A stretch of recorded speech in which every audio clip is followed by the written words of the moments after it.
I found out on a Tuesday afternoon in May. A simple email notification that would change the course of my entire life. Your reservation at Lakeside Villa number 7 has been canceled. Refund processing to original payment method. I stared at my phone. Screen. A strange heaviness settling in my chest as I read the words again. There had to be some mistake. Lakeside Villa number 7 was our place. The vacation home at Pine Lake Resort that my husband Tom and I had been renting every summer for the past 8 years. The place where we'd spent every anniversary since our honeymoon. The rental we'd already paid for, in full, 3 months ago. The place where we were supposed to celebrate our 15th anniversary in just 2 weeks. My hands didn't shake as I dialed the resort's number. My voice remained perfectly steady as the friendly receptionist confirmed what the email had already told me. Yes, Mrs. Davis, I'm showing that Mr. Davis contacted us yesterday to cancel the reservation, she explained apologetically. He mentioned that plans had changed this year and requested a full refund to his personal credit card. Personal credit card. The only account Tom had insisted on keeping separate from our joint finances, supposedly for work expenses and surprise gifts. How convenient. I see, I replied, my tone betraying nothing of the ice forming in my veins. And did my husband happen to mention why plans had changed? No, ma'am. He just said something came up. I'm sorry for any confusion. Would you like to check availability for another week? We still have a few openings in August, though not for Villa der Savan. No, thank you. I appreciate your help. I ended the call and set my phone face down on the granite kitchen island of our San Francisco home. The home we'd bought 6 years ago when my interior design business had finally taken off, and Tom had secured his position as financial director at Pine Lake Resort. The home we'd renovated together, arguing good-naturedly over paint colors and cabinet hardware. The home that suddenly felt like it belonged to strangers. I opened our shared digital calendar on my laptop. There it was, still marked in blue. Anniversary week, Pine Lake, scheduled exactly when it had been for the past 8 years. But now, according to the resort, Tom had other plans. Plans he hadn't bothered to share with his wife of 15 years. I could have called him immediately. I could have sent a barrage of angry texts demanding an explanation. That's what he would have expected from me, Emma Davis, always direct, always transparent, always wearing her emotions for the world to see. Instead, I walked to our wine fridge, selected a bottle of Pinot Noir we'd been saving for a special occasion, and poured myself a generous glass. Then I sat at our kitchen island, opened my laptop, and began to think. After 15 years of marriage, I knew Tom better than he knew himself. His habits, his tells, the small shifts in behavior that signaled something was off, the late nights at work that had become more frequent over the past few months, the protective way he angled his phone screen away from me when texting, the sudden interest in fitness that had him hitting the resort gym 3 times a week when he'd barely set foot in our home gym for years. All the signs had been there. I'd simply chosen not to read them. Tom had landed the financial director position at Pine Lake Resort 3 years ago, leveraging his MBA and background in hospitality. Finance to climb quickly from accounting manager to director within a year. The job had been perfect for him, challenging enough to keep him engaged, but prestigious enough to satisfy his ego. It allowed him to split his time between the resort's main offices in Lake Tahoe and our home in San Francisco.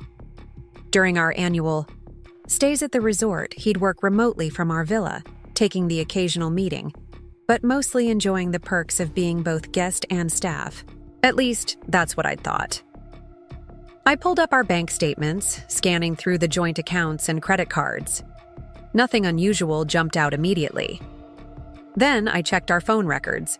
We'd kept a family plan even after his job had provided him with a company device.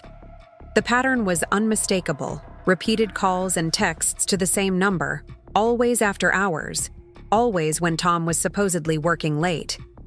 A number saved in our family account as Mel J. Work. Melanie Johnson, the resort owner's daughter who'd joined the management team last year after finishing her hospitality degree. Young, ambitious Melanie, who Tom had mentioned with increasing frequency in recent months, always in the context of work projects and resort initiatives. Melanie who, according to Tom, had fresh ideas and impressive drive.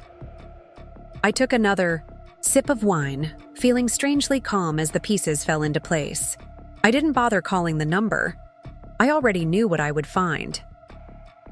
When Tom came home that evening, I was in the kitchen, putting the finishing touches on his favorite meal, grilled salmon with roasted vegetables and the lemon butter sauce he loved. The wine was recorked, stored away as if it had never been opened. My laptop was closed, my discoveries carefully hidden behind a mask of normalcy. "Something smells amazing," he called from the entryway, dropping his keys in the bowl by the door. A handcrafted piece I'd commissioned from a local artist for our 10th anniversary. "Just in time," I replied, sliding the perfectly cooked salmon onto warmed plates. "How was your day?" He came up behind me, placing a perfunctory kiss on my cheek that didn't quite reach the corner of my mouth. He smelled of unfamiliar cologne, not his usual scent, something sharper, younger. Exhausting. Johnson's pushing for budget revisions. Before the board meeting next week, I was stuck on calls all afternoon. Lie number 1. Our phone records showed no work calls during that time, only a 20-minute conversation with Mel J. Work. We settled at the dining table, Tom immediately reaching for his phone and placing it face down beside his plate. Another new habit, the phone always present, always guarded. "Actually," he said, cutting into his salmon without looking up, "I've been meaning to talk to you about our anniversary trip." I took a sip of water, my face carefully neutral. "Oh?" "Johnson needs me on site that week for budget meetings with potential investors. I was thinking we could reschedule for August?" It wouldn't be Villa Nurse 7, but lie number 2. He'd already canceled our reservation without consulting me, already made other plans.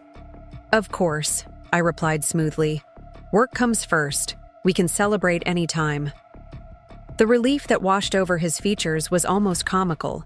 He'd clearly expected resistance, maybe even a fight.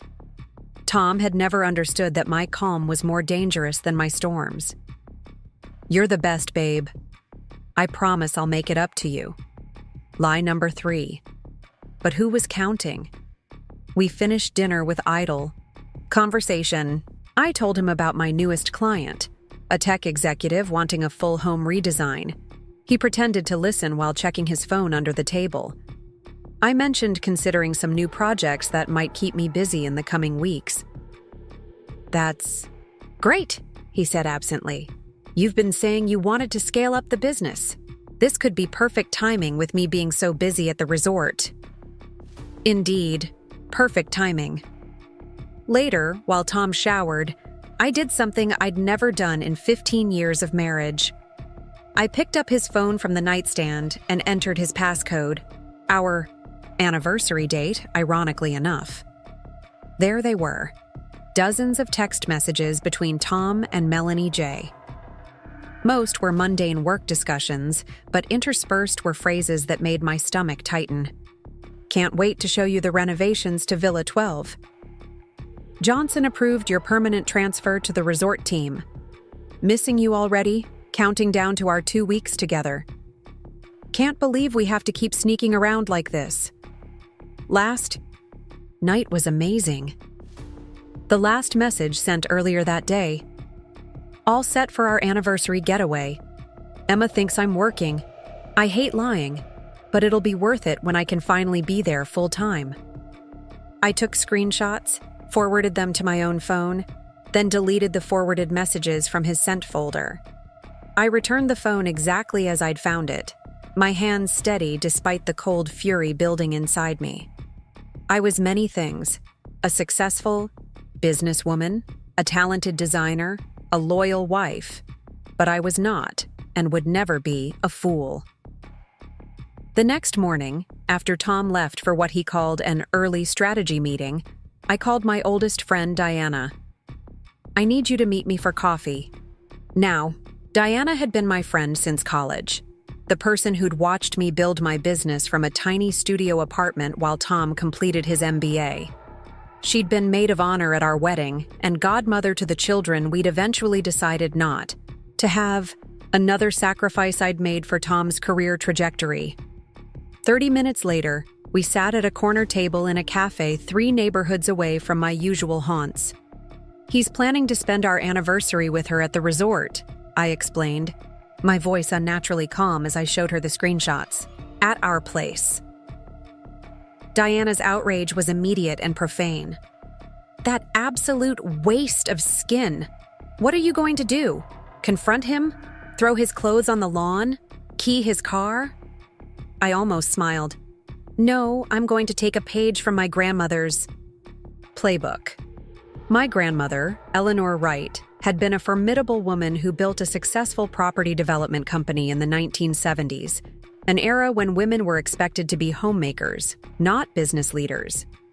Preparing and narrating this story took us a lot of time, so if you are enjoying it, subscribe to our channel.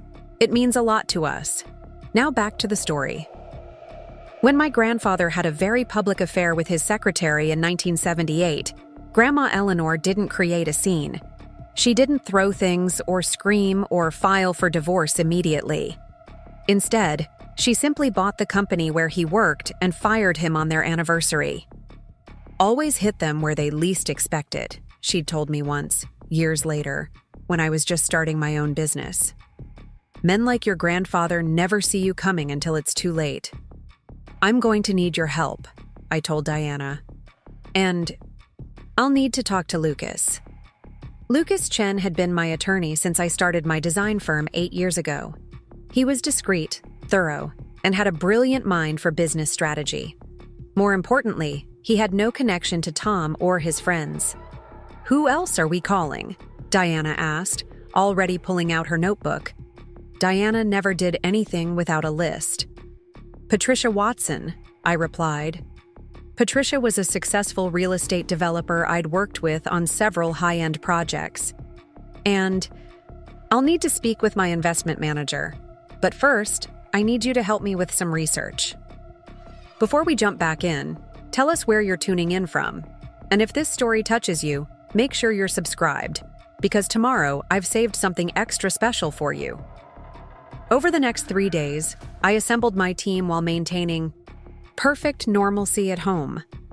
Tom noticed nothing unusual about my behavior. He was too preoccupied with budget spreadsheets that required late-night attention and early morning meetings. Too busy planning his future with Melanie to notice that his wife was planning something of her own. Diana's research painted a clear picture. Tom's affair with Melanie Johnson had been going on for at least 6 months, beginning shortly after she joined the resort management team. They'd been discreet, but not invisible. There were dinner receipts at restaurants near the resort, check-ins at local events, even a weekend in Napa that Tom had claimed was a financial conference. "He's not even trying that hard to hide it," Diana observed as we reviewed her findings in my office downtown. "He must think you're completely oblivious." "Tom has always underestimated me," I replied, sorting through the printed evidence. "He thinks because I supported his career, I'm somehow less ambitious than he is, less capable." "His mistake," Diana said with a grim smile. Lucas confirmed what I already suspected. California's community property laws meant that half of our assets were unquestionably mine, including portions of Tom's investments. And the prenuptial agreement, which Tom had insisted on to protect his family money, a modest trust fund that had mostly funded his MBA, contained an infidelity clause that would work strongly in my favor if proven. "The digital evidence is compelling," Lucas noted as we sat in his downtown office. "But if you choose to proceed with divorce, having testimony about the relationship would strengthen your position." I nodded, already thinking of the resort staff who might have witnessed Tom and Melanie together. "I'll keep that in mind." My investment manager delivered better news than I'd expected during our confidential meeting. "Your business has performed exceptionally over the past 5 years," she explained, reviewing my portfolio. The commercial property investments we made have appreciated significantly, and your personal savings rate is impressive. Combined with the inheritance from Grandma Eleanor, which I'd kept separate per the terms of our prenup, I had access to substantial capital, far more than Tom realized. While he'd been busy climbing corporate ladders and apparently seducing his boss's daughter, I'd been quietly building my own financial security. Patricia Watson's information was the final piece of the puzzle. We met for lunch at her club, a discreet venue where San Francisco's real estate elite conducted their most sensitive business. Pine Lake Resort is actually on shaky financial ground, she revealed, sliding a folder across the table after ensuring no one was within earshot. Johnson has been looking for investors for months. The property needs significant renovations they can't afford, and bookings are down compared to similar resorts in the region. How do you know this? I asked, opening the folder to find detailed financial projections and property valuations. Patricia smiled, elegant in her understated power suit. I was approached as a potential investor 3 months ago. I declined. Hospitality isn't my specialty, but I kept the prospectus. She tapped the folder with one perfectly manicured nail. The asking price is substantial, but with the right partners and vision, it could be transformed into something extraordinary. I studied the numbers. The resort was undervalued, likely due to Johnson's eagerness to find capital quickly. The property encompassed 200 acres of prime lakefront real estate, with 50 villa units and a main lodge that hadn't been updated in over a decade. It was a risk, certainly, but a calculated one. Johnson was particularly interested in finding an investor with an eye for design, Patricia added meaningfully, someone who could help modernize the property without losing its rustic charm. I looked up from the prospectus, a plan already forming. Would you be interested in joining an investment group as a minority partner? Patricia's eyes lit with understanding. For this particular project? Absolutely. By the end of the week, I had assembled a preliminary investment strategy. I called Jamie Anderson, a close colleague from my design days who now ran her own successful hotel interior renovation company.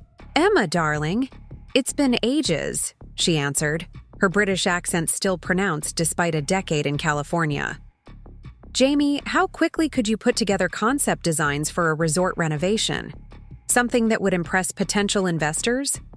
For you, a week, maybe less. What's the property? Pine Lake Resort, I said, keeping my voice casual. I'm assembling an investment group.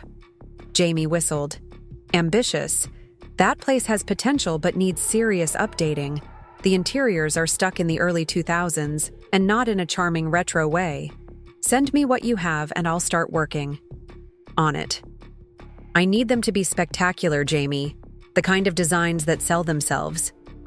Darling, you've known me for how long? When have my designs ever been less than spectacular? She paused. This is about more than business, isn't it? This is the resort where Tom works. Yes, I admitted. And it's complicated. Say no more. I'll have preliminary concepts to you by Friday. And Emma? Whatever he did, make him regret it.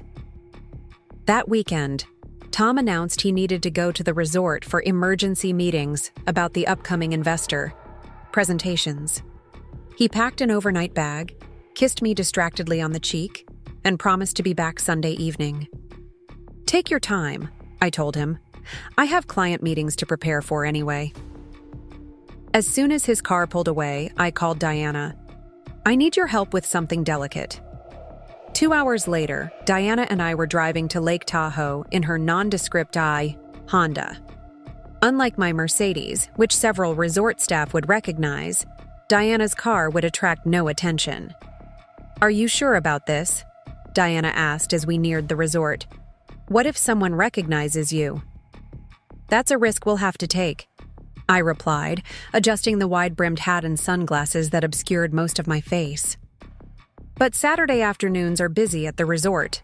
Staff will be focused on check-ins, not random guests having drinks on the terrace.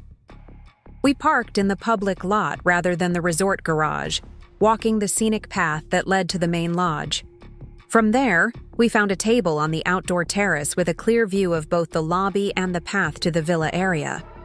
"What exactly are we looking for?" Diana asked, pretending to study the drink menu. "Confirmation," I replied, scanning the property with practiced casualness, "and any other information that might be useful." We didn't have to wait long. Within 30 minutes, I spotted Tom emerging from the main lodge, dressed not in business attire but in casual wear, the expensive jeans and button-down he reserved for weekend outings. Beside him walked a young woman with honey blonde hair pulled back in a sleek ponytail, her hand casually linked with his. Even from a distance, their body language told the whole story. The intimate lean toward each other, the comfortable familiarity of established lovers.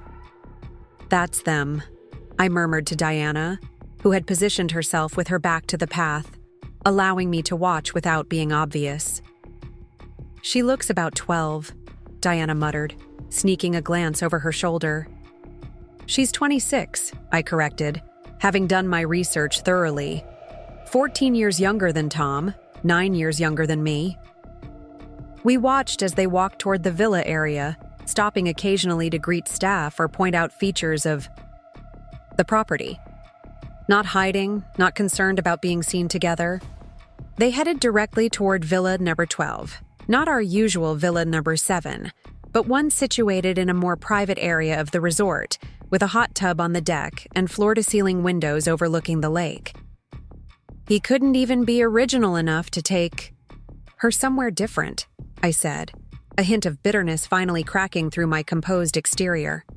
"Just a different villa at the same resort." Diana reached across the table to squeeze my hand. "Men like Tom lack imagination. It's why they cheat instead of addressing problems in their marriage. It's why they follow predictable patterns that make them easy to catch." I nodded, taking a deep breath to center myself. "Let's order another round and see what else we can learn." We spent another hour on the terrace, strategically eavesdropping on nearby staff conversations. The snippets we gathered confirmed what Patricia had told me. The resort was struggling financially, with Johnson desperately seeking investors before the peak summer season.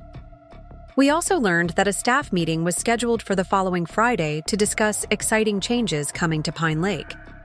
Our reconnaissance complete, we left as inconspicuously as we'd arrived. On the drive back to San Francisco, I made 2 important calls. The first was to Lucas, updating him on what we'd witnessed and asking him to accelerate the paperwork I'd requested. The second call was to someone I'd been hesitant to involve, my mother-in-law, Margaret. Despite Tom's perspective that his mother was overly critical, Margaret and I had always gotten along well. She was a shrewd businesswoman who had built a successful consulting firm after her divorce from Tom's father, a divorce that had occurred when Tom was in college, the reasons for which had never been fully explained to me. "Emma, what a lovely surprise," Margaret answered, her voice warm. "We haven't spoken in too long." "I've been meaning to call," I said, choosing my words carefully while Diana drove. "I was wondering if we could meet for lunch tomorrow. There's something I'd like to discuss with you." "Of course. Is everything all right? You sound tense." "Everything will be," I assured her. "But it's a conversation best had in person." We arranged to meet at Margaret's country club, neutral territory, where Tom would never appear unexpectedly. After ending the call, I leaned back against the headrest, mentally reviewing my plan. "Are you sure about involving his mother?" Diana asked, glancing away from the road momentarily. "Family dynamics can be complicated." "Margaret is complicated," I acknowledged, "but she's also pragmatic, and she's never approved of how Tom has handled his career or his finances. What if she takes his side?" I considered this question seriously. "Then I'll proceed without her, but I don't think she will." The following day, over elegant salads at her country club, I carefully broached the subject with Margaret. "I need to tell you something in confidence," I began, after ensuring we were seated in a private corner of the dining room. Something about Tom. Her expression remained neutral as I showed her the text messages and explained about our canceled anniversary plans. When I described seeing Tom and Melanie together at the resort, her mouth tightened into a thin line, but she showed no surprise. "I was wondering when you'd figure it out," she said finally, setting down her fork with deliberate precision. "Thomas takes after his father in all the worst ways." I blinked, surprised by her response. "You knew?" "I suspected. The signs were familiar." She sipped her water, her composed exterior revealing nothing of her thoughts. His father displayed the same patterns: weekend business trips that were suspiciously devoid of receipts, sudden interest in his appearance, the gradual emotional withdrawal. "Why didn't you say something?" "Would you have believed me?" Margaret asked, her gaze direct. "Or would you have defended him, as I once defended his father?" She had a point. Until I'd seen the evidence myself, I might have dismissed her concerns as the criticisms of a mother who had always wanted more for her son than he wanted for himself. "What are you planning to do?" Margaret asked. I hesitated only briefly before sharing my idea. As a businesswoman herself, Margaret would appreciate the strategy, the elegance of the plan I was developing. I explained about the resort's financial troubles, the investment opportunity, and my intention to assemble a group to purchase controlling interest. "You're planning to buy the resort where he works," Margaret summarized, her expression thoughtful. "And then what?" "Then I implement necessary changes to make the business profitable again," I replied simply, "including management restructuring." Margaret studied me for a long moment, then reached for her purse and withdrew her checkbook.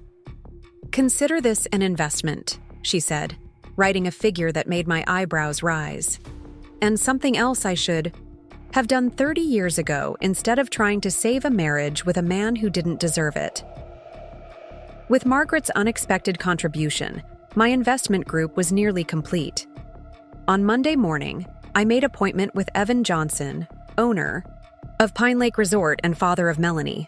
We would meet on Wednesday at a neutral location, a downtown restaurant far from both the resort and any of Tom's usual haunts. "This is moving quickly," Lucas cautioned when I updated him. "Are you certain you want to proceed with such a significant investment while also preparing for a potential divorce?" "I've never been more certain of anything," I replied. "This isn't just about Tom or the marriage. It's about taking an opportunity that makes financial sense, regardless of the personal circumstances that brought it to my attention." Lucas nodded, satisfied with my reasoning. "I'll have the preliminary agreements ready for review before your meeting with Johnson." The next 48 hours were a whirlwind of preparation. Jamie delivered her concept designs for the resort renovation, stunning visualizations that transformed the dated property into a modern luxury destination while honoring its natural surroundings. My investment manager provided detailed projections, showing how, with proper management and the right renovations, Pine Lake could become profitable within 2 years. Throughout all of this, I maintained my routine at home, presenting Tom with the same supportive, unquestioning wife he'd always taken for granted. He remained oblivious, too caught up in his own deception to notice mine. He worked late most nights, made vague mentions of resort restructuring, and continued his charade about our rescheduled anniversary trip in August. "I was thinking," he said on Tuesday evening as we prepared for bed, "maybe we could do something special this weekend since our anniversary trip is postponed. Dinner at that new place downtown you've been wanting to try?" "That sounds lovely," I replied, smoothing moisturizer over my face with practiced movements, though I might need to make it an early night.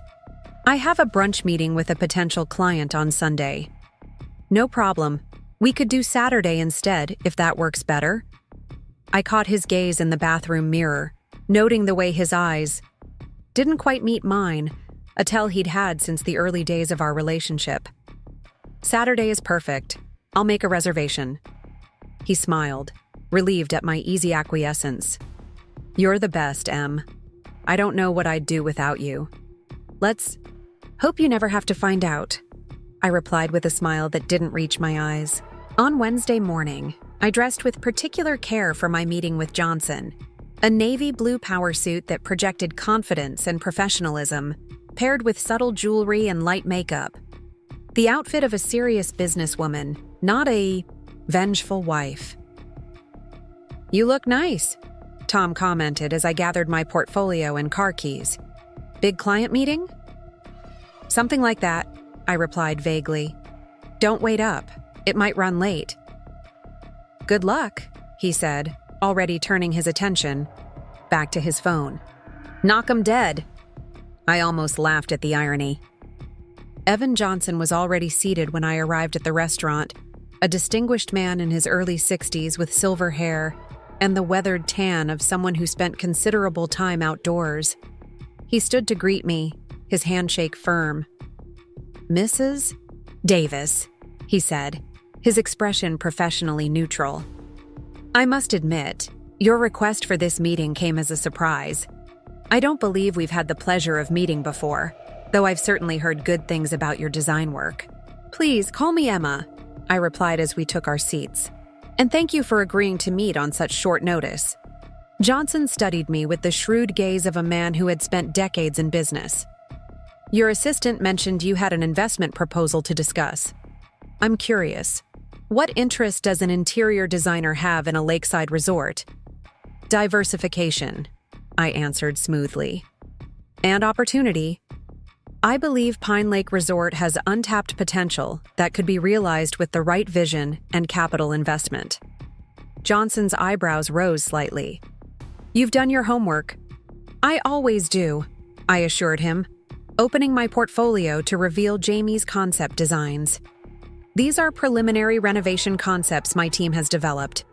As you can see, they maintain the character and natural integration that makes Pine Lake special, while updating the aesthetic to appeal to today's luxury market.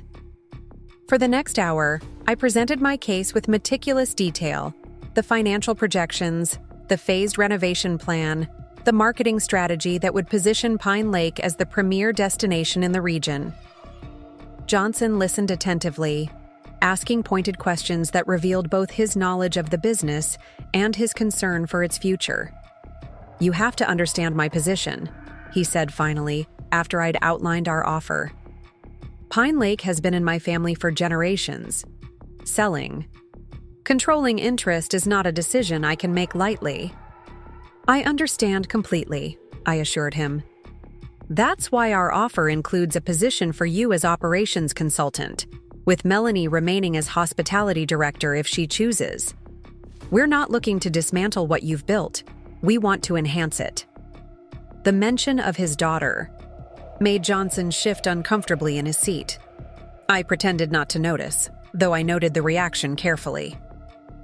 Your current financial director has done an admirable job keeping things afloat, I continued, impressed with my own ability to mention Tom without a trace of emotion. But our projections show that without significant capital investment in the next 6 months, you'll be forced to sell at a much lower valuation. Johnson studied me, his expression unreadable. You've done your homework, Mrs. Davis. Emma, I corrected gently. And yes, thorough preparation is essential in any business decision. 3 hours and 2 handshake agreements later, I left, with a provisional acceptance of our offer, pending final contract review. Johnson would present it to his family board, but with his recommendation for approval. We were tentatively scheduled to sign final papers the following Friday, the day before what would have been my anniversary weekend with Tom. The timing couldn't have been more perfect. As I drove home, a strange sense of calm settled over me. The pain of Tom's betrayal was still there, a dull ache beneath my breastbone, but alongside it was something new, a sense of purpose, of control reclaimed. For too long, I had built my life around supporting Tom's ambitions, making accommodations for his career while nurturing my own business within the constraints of our marriage. Now I was taking a different path, one that honored my grandmother's legacy of strength and strategic thinking, one that would reshape not just my future, but the future of Pine Lake Resort. And if that reshaping happened to upend Tom's carefully constructed plans with Melanie, well, that was simply an added benefit of good business strategy. When I arrived home from my meeting with Johnson, Tom was in the kitchen, his sleeves rolled up as he stirred something on the stove, an unusual sight that immediately put me on guard. In 15 years of marriage, Tom's culinary efforts had been largely limited to grilling steaks on summer weekends and making his signature scrambled eggs on lazy Sunday mornings. "You're cooking," I observed, setting my portfolio on the counter and slipping off my heels. He turned with a smile that seemed almost genuine. "Thought I'd surprise you. The meeting with that new client must have gone well. You were gone for hours." "It was productive," I replied, pouring myself a glass of water. "What's the occasion?" Tom shrugged, returning his attention to the pan. "No occasion. Just felt like I've been neglecting you lately with all the resort chaos. Figured I should make an effort." Guilt, an interesting development. I wondered if something had happened at the resort. Perhaps Johnson had mentioned meeting with a potential investor without specifying who.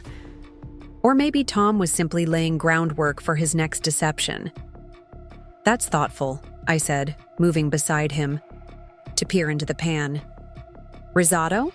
Attempting it anyway, your favorite." "It looks good." And it did.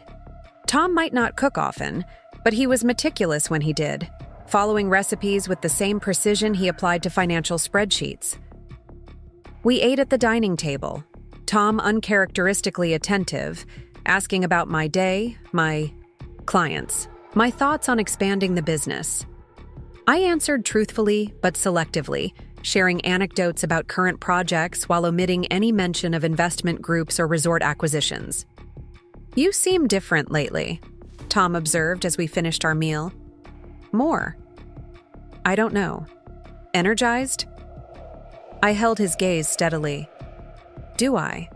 Maybe I'm just finding new inspiration. Whatever it is, it suits you." His compliment landed hollow. In the space between us, a space filled with unspoken truths and carefully constructed lies. "Thank you for dinner," I said, rising to clear the plates. It was a lovely surprise. Later that night, after Tom had fallen asleep, I sat in our home office reviewing the contracts Lucas had prepared for the Pine Lake acquisition. The structure was elegant. A newly formed LLC called Right Renovations would purchase controlling interest in the resort, with me as majority stakeholder and the remaining shares divided among my investment partners.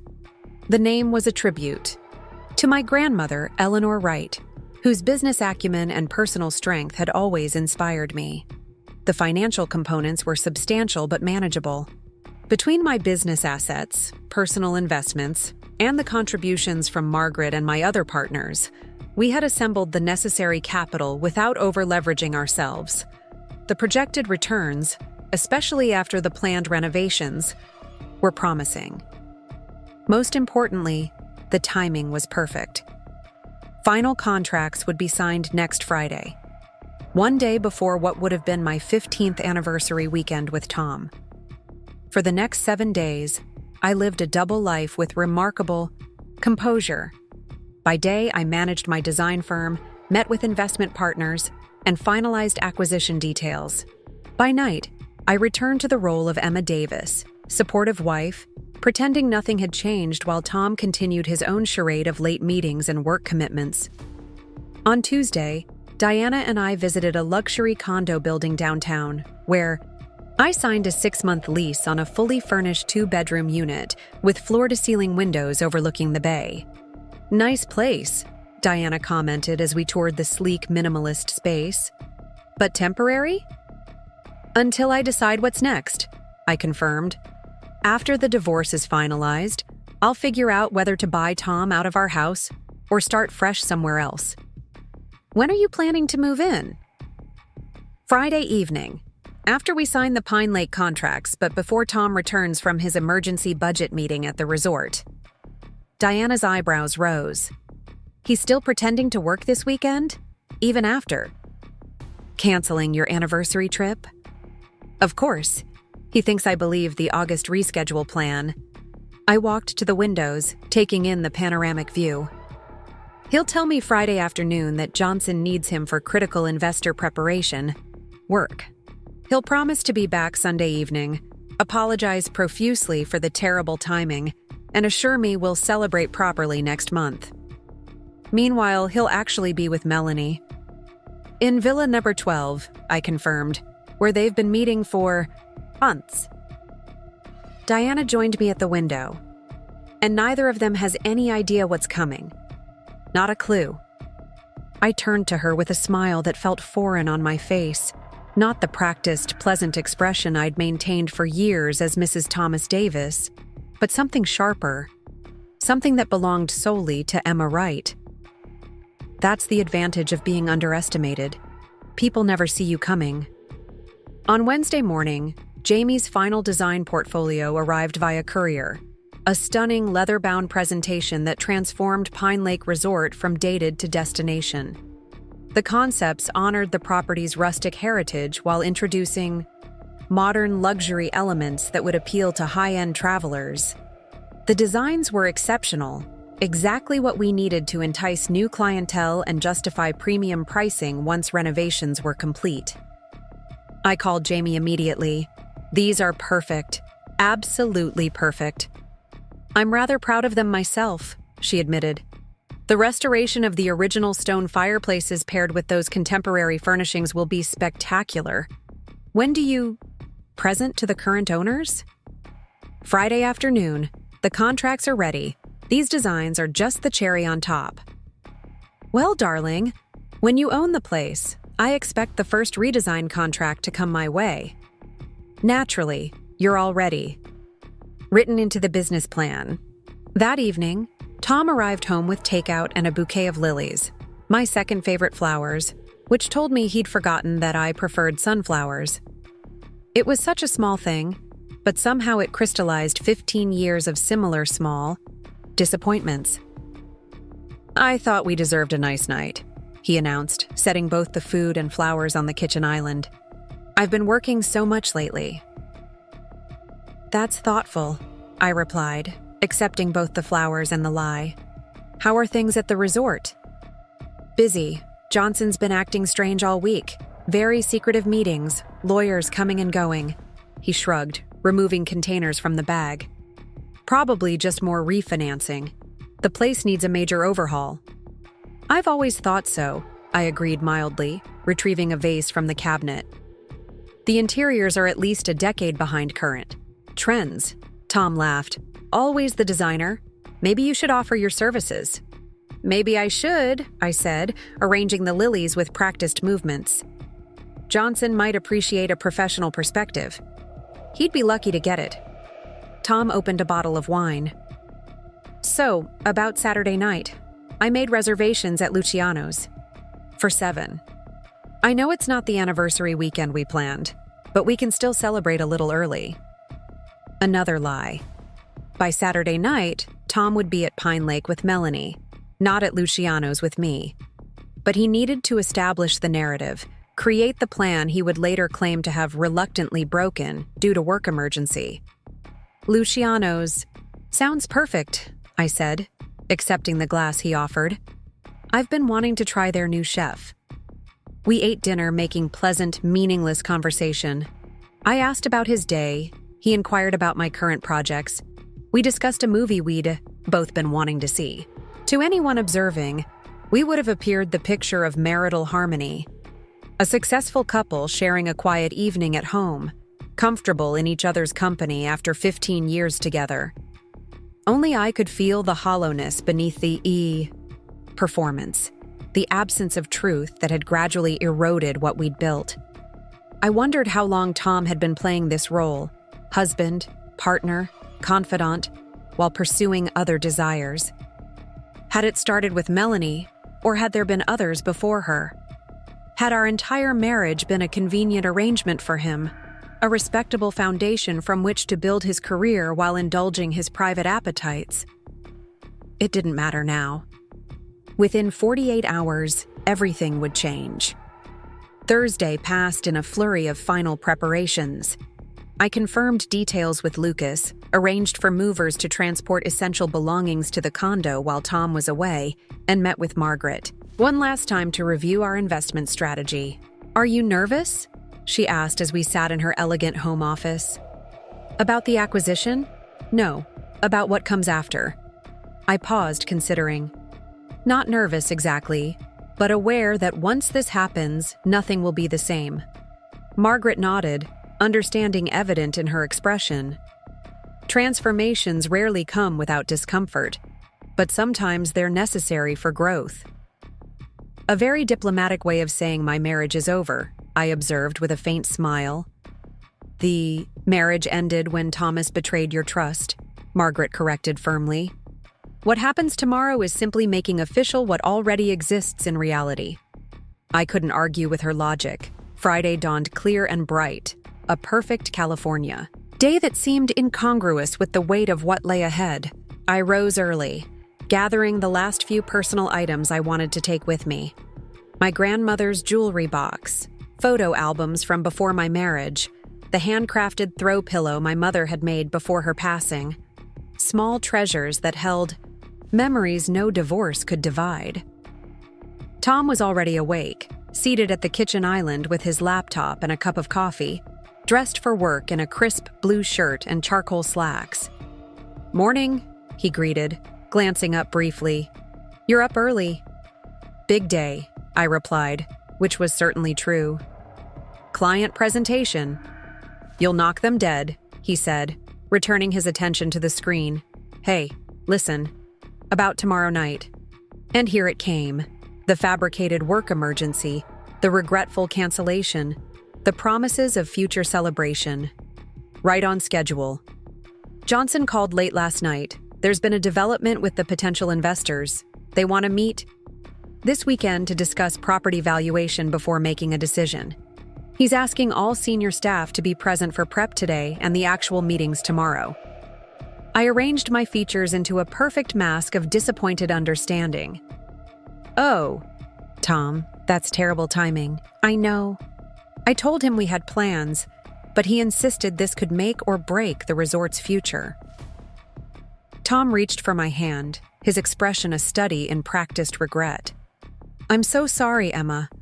I promise we'll do something special next weekend instead." "These things happen," I said, squeezing his hand before withdrawing mine. "The resort comes first. I understand." Relief washed over his features. "You're amazing. Most wives would be furious." "I'm not most wives," I replied with a smile that held more truth than he could possibly comprehend. "What time will you leave?" "Early afternoon. Johnson wants everyone on site by 4 to prepare for dinner with the investors." Another lie. There were no investors beyond my group, and no dinner meetings scheduled. "I'll probably stay at the resort through Sunday. The downtown apartment will be occupied by some executives from corporate." The downtown apartment, a pied-à-terre maintained by the resort for visiting management, which Tom had access to as financial director. The perfect excuse to stay at Pine Lake without raising suspicions. "Take whatever time you need," I said. "I'll be fine here. I might use the weekend to catch up on some design research anyway." Tom nodded, already returning to his email. "That sounds perfect. You work too hard. You deserve some downtime." My meeting with Johnson and his lawyers was scheduled for 2 o'clock at the offices of a neutral law firm downtown. Tom would be leaving for Pine Lake around 1, giving me a comfortable margin to ensure our paths wouldn't cross. At noon, I received a text from Diana. "All set at the new place. Security deposit processed. Keys waiting at front desk."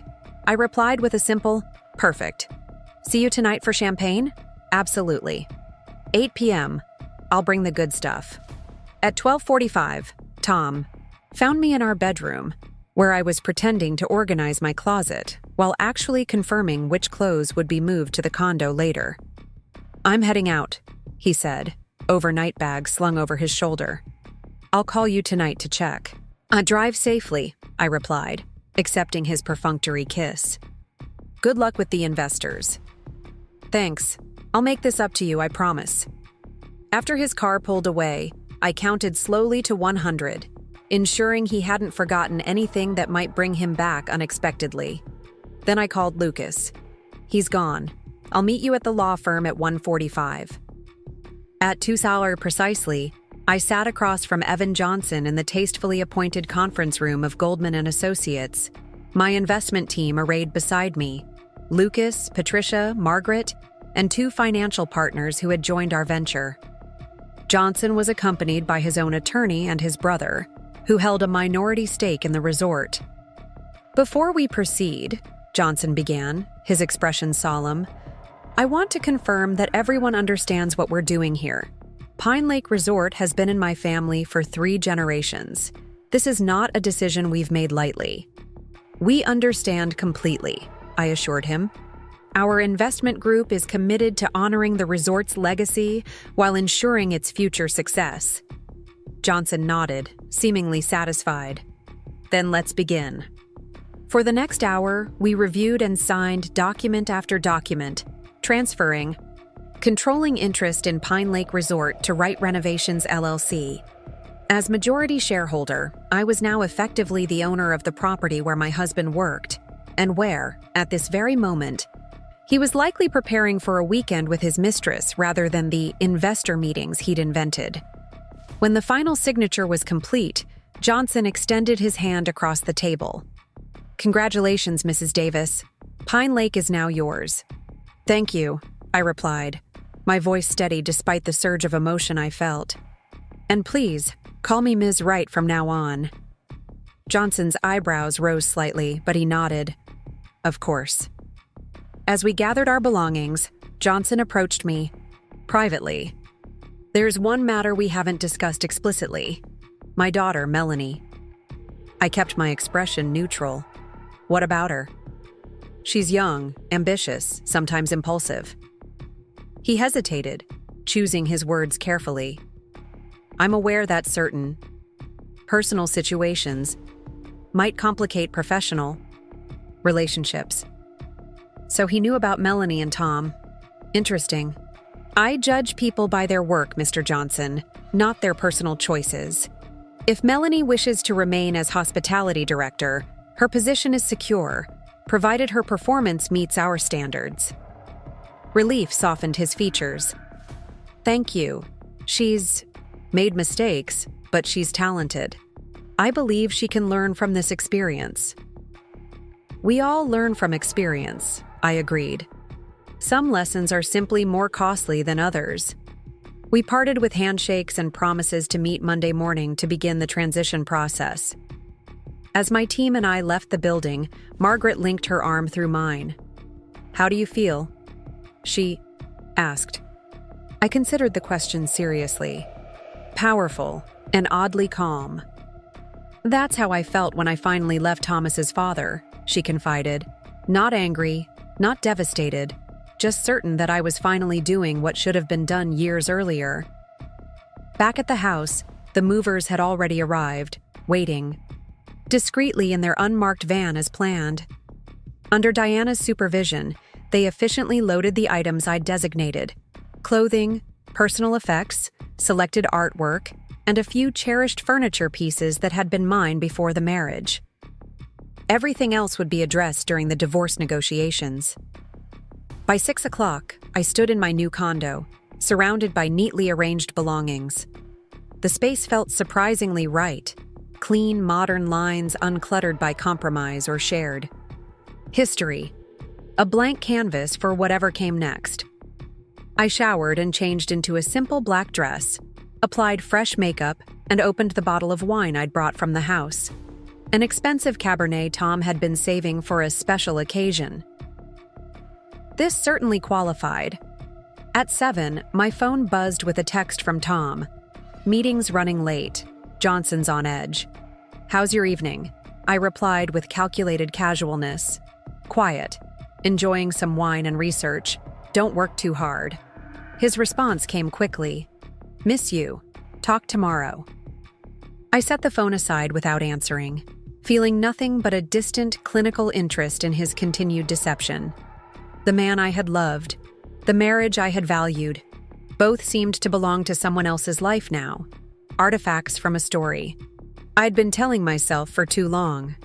At 8, Diana arrived with champagne and sympathy, exactly what the evening required. We sat on my new balcony overlooking the city lights, drinking from crystal flutes I'd rescued from the wedding gifts. "To new beginnings," Diana toasted, her expression fierce with loyalty. "And to spectacular revenge." I smiled, clinking my glass against hers. "It's not about revenge, you know. Not entirely. It's about reclaiming something I didn't realize I'd surrendered." "Your independence?" "My power," I clarified. Somewhere along the way, I started making myself smaller to fit into the spaces Tom left for me. I built my business, yes, but I contained my ambitions to accommodate his comfort. Never again. Diana studied me over the rim of her glass. "What happens Monday? When he finds out?" "Monday will take care of itself," I replied, watching the fog roll in across the bay. "Tonight, I'm simply going to enjoy this view and this champagne and the knowledge that I've taken control of my own story again." Saturday morning dawned. Foggy and cool, typical San Francisco summer weather. I woke in my new bed, momentarily disoriented before remembering where I was and why. No texts from Tom overnight. He was undoubtedly occupied with Melanie in Villa Thaddeus 12, believing his deception perfectly intact. I spent the morning arranging my new space, hanging artwork and organizing closets with the same attention to detail I brought to client projects. The activity was therapeutic, each decision a small assertion of independence. At noon, I met with Lucas at his office to review the divorce strategy now that the resort acquisition was complete. "We can file as early as Monday," he advised. "The infidelity evidence is substantial, and with the prenups clauses, we're in a very strong position." "Let's wait until Tuesday," I decided. "I want the resort transition announcement to happen first." Lucas nodded, making a note in his calendar. "Have you decided how you want to handle the initial confrontation when Tom learns about the acquisition?" "I'll be at the resort Monday morning for the management meeting. Johnson has called all department heads together to announce the ownership change." I smiled slightly. "Tom will find out along with everyone else." "He'll be blindsided," Lucas observed. "Are you prepared for his reaction?" "More prepared than he is for mine." By Sunday evening, everything was in place. The movers had completed the transfer of my belongings. The condo felt increasingly like home. The divorce paperwork was ready for filing. Most importantly, the resort transition was officially scheduled to begin at 9 Monday morning with an all-staff announcement. I received one final text from Tom at 8:30 p.m. "Heading home early tomorrow. Dinner tomorrow night? Love you." I didn't respond. There would be no dinner, no routine homecoming, no continuation of the charade we'd both been performing. By this time tomorrow, Thomas Davis would understand exactly what happened when you underestimated Emma Wright. Monday morning, I dressed with particular care. A tailored crimson suit that projected both authority and confidence, paired with the diamond earrings that had been my grandmother's, the ones she'd worn the day she fired my grandfather. My armor, my heritage, my strength. I arrived at Pine Lake Resort at 8:30, pulling into the manager's parking area in my Mercedes. Johnson was waiting at the staff entrance, looking simultaneously relieved and apprehensive. "Ms. Wright," he greeted me. "Everything is prepared as we discussed. The management team will assemble in the main conference room at 9. "Perfect. And the press release?" "Ready to distribute at 10 after the staff has been informed." "Excellent." I surveyed the property with new eyes. My property now, with all its potential and challenges. "Has everyone arrived?" Johnson nodded. "All department heads are present, including..." He hesitated. Including my husband. I finished for him. Good. Let's not keep them waiting. We walked through the resort's main building, a rustic, elegant structure of stone and timber that would soon be renovated according to Jamie's designs. Staff members nodded respectfully as we passed, curiosity evident in their expressions. News of an important announcement had clearly circulated. The conference room was separated from the hallway by glass walls, allowing me to observe the assembled management team before entering. They sat around the large table, coffee cups and notebooks arranged before them, engaged in morning conversation. Tom sat near the head of the table, where Johnson would typically preside. He was laughing at something the marketing director had said, looking completely at ease in his navy suit and resort logo tie.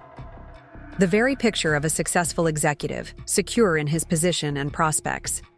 Melanie sat opposite him, carefully maintaining professional distance in this public setting, though I noticed how her gaze lingered on him when others weren't watching.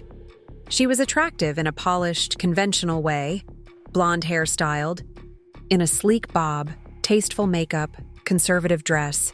Younger than me, certainly, but not remarkably so. What had drawn Tom to her? Admiration? Convenience? The thrill of secrecy? It hardly mattered now. Johnson cleared his throat. Ready? I nodded, straightening my shoulders. Absolutely. He pushed open the door, striding to the head of the table as conversations died away. I remained just inside the doorway, observing Tom's face as he registered my presence.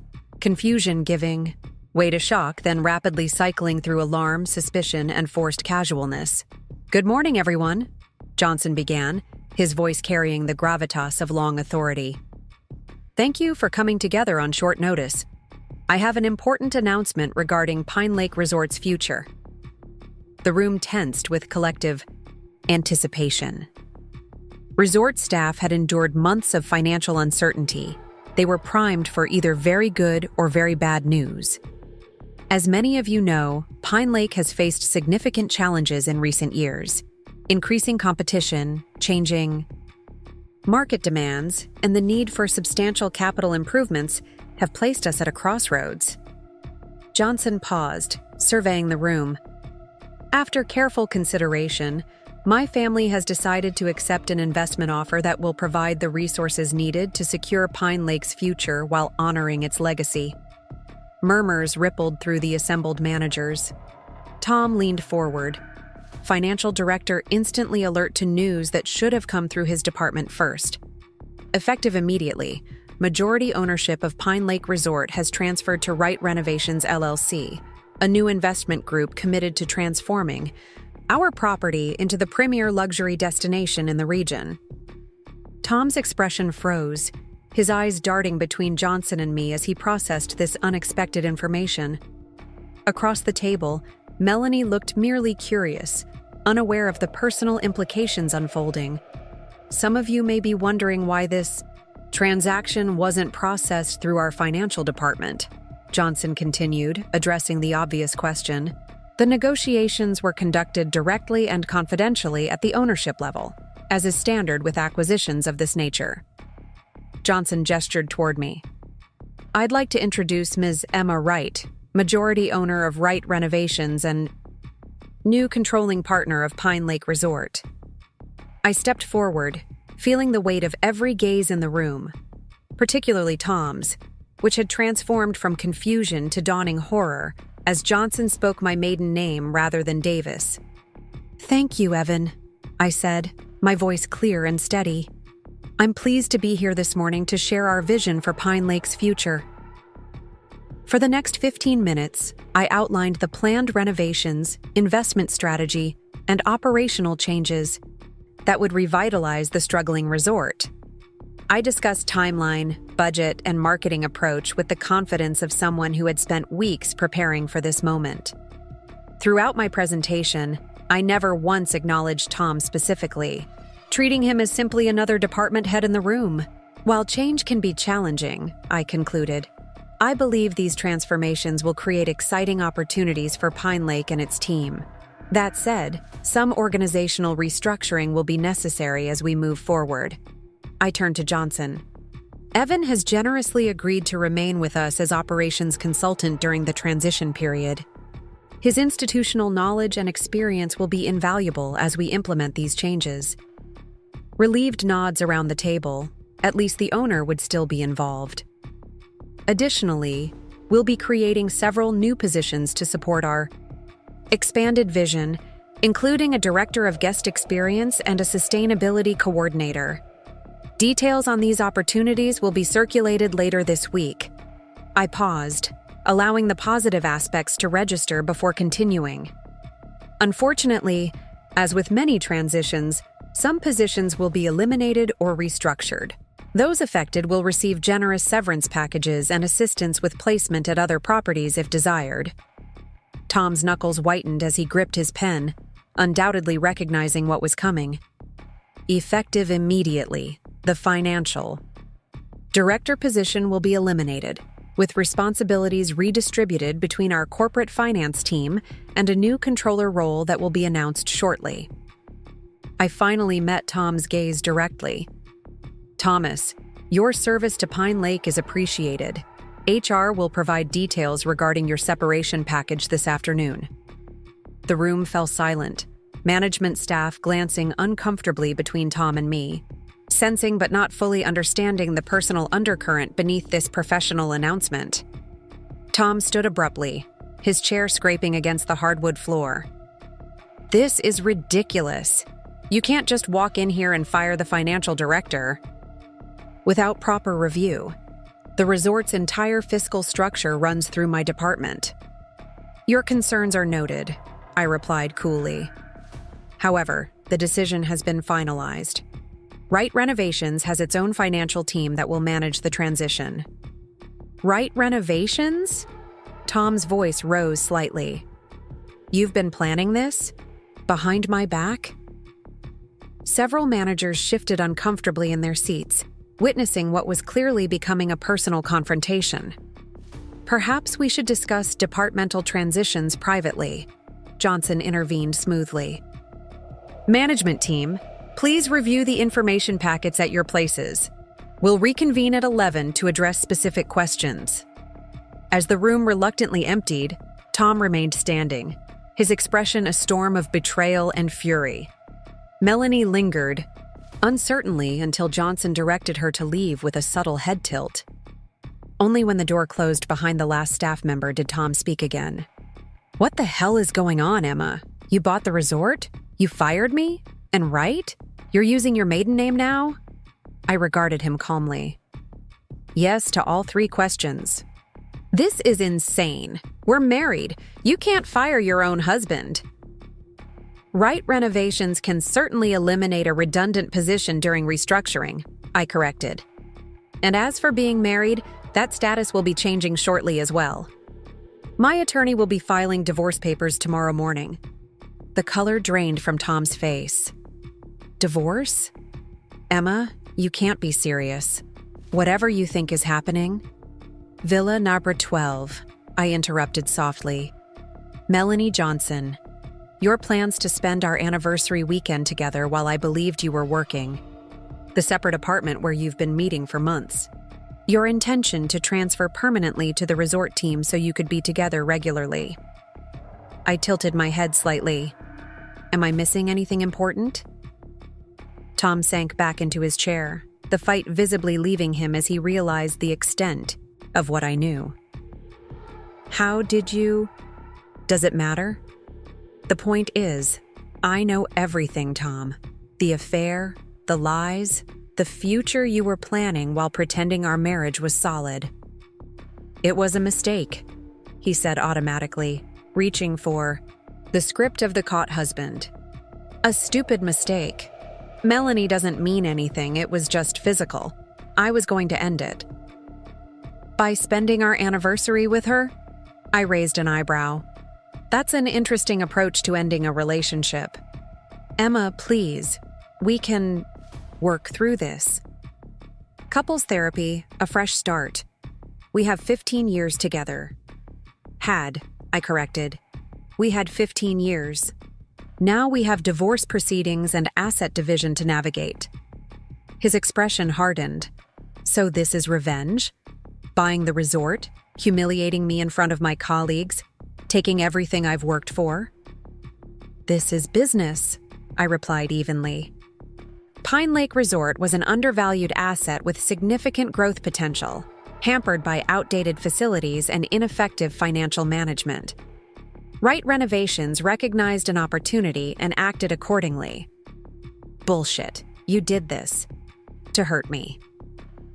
I considered his accusation, recognizing the partial truth it contained. Your affair provided the catalyst, certainly. It opened my eyes to opportunities I might otherwise have overlooked, both professionally and personally. But this acquisition makes sound business sense regardless of our marital situation. Tom ran a hand through his hair, desperation replacing anger. What do you want? To punish me? Fine, I deserve it. But we can still fix this, Emma. I'll end things with Melanie. I'll do whatever you want. What I want, I said with perfect clarity, is for you to clean out your office by 5 o'clock today. Your access credentials will be deactivated at that time.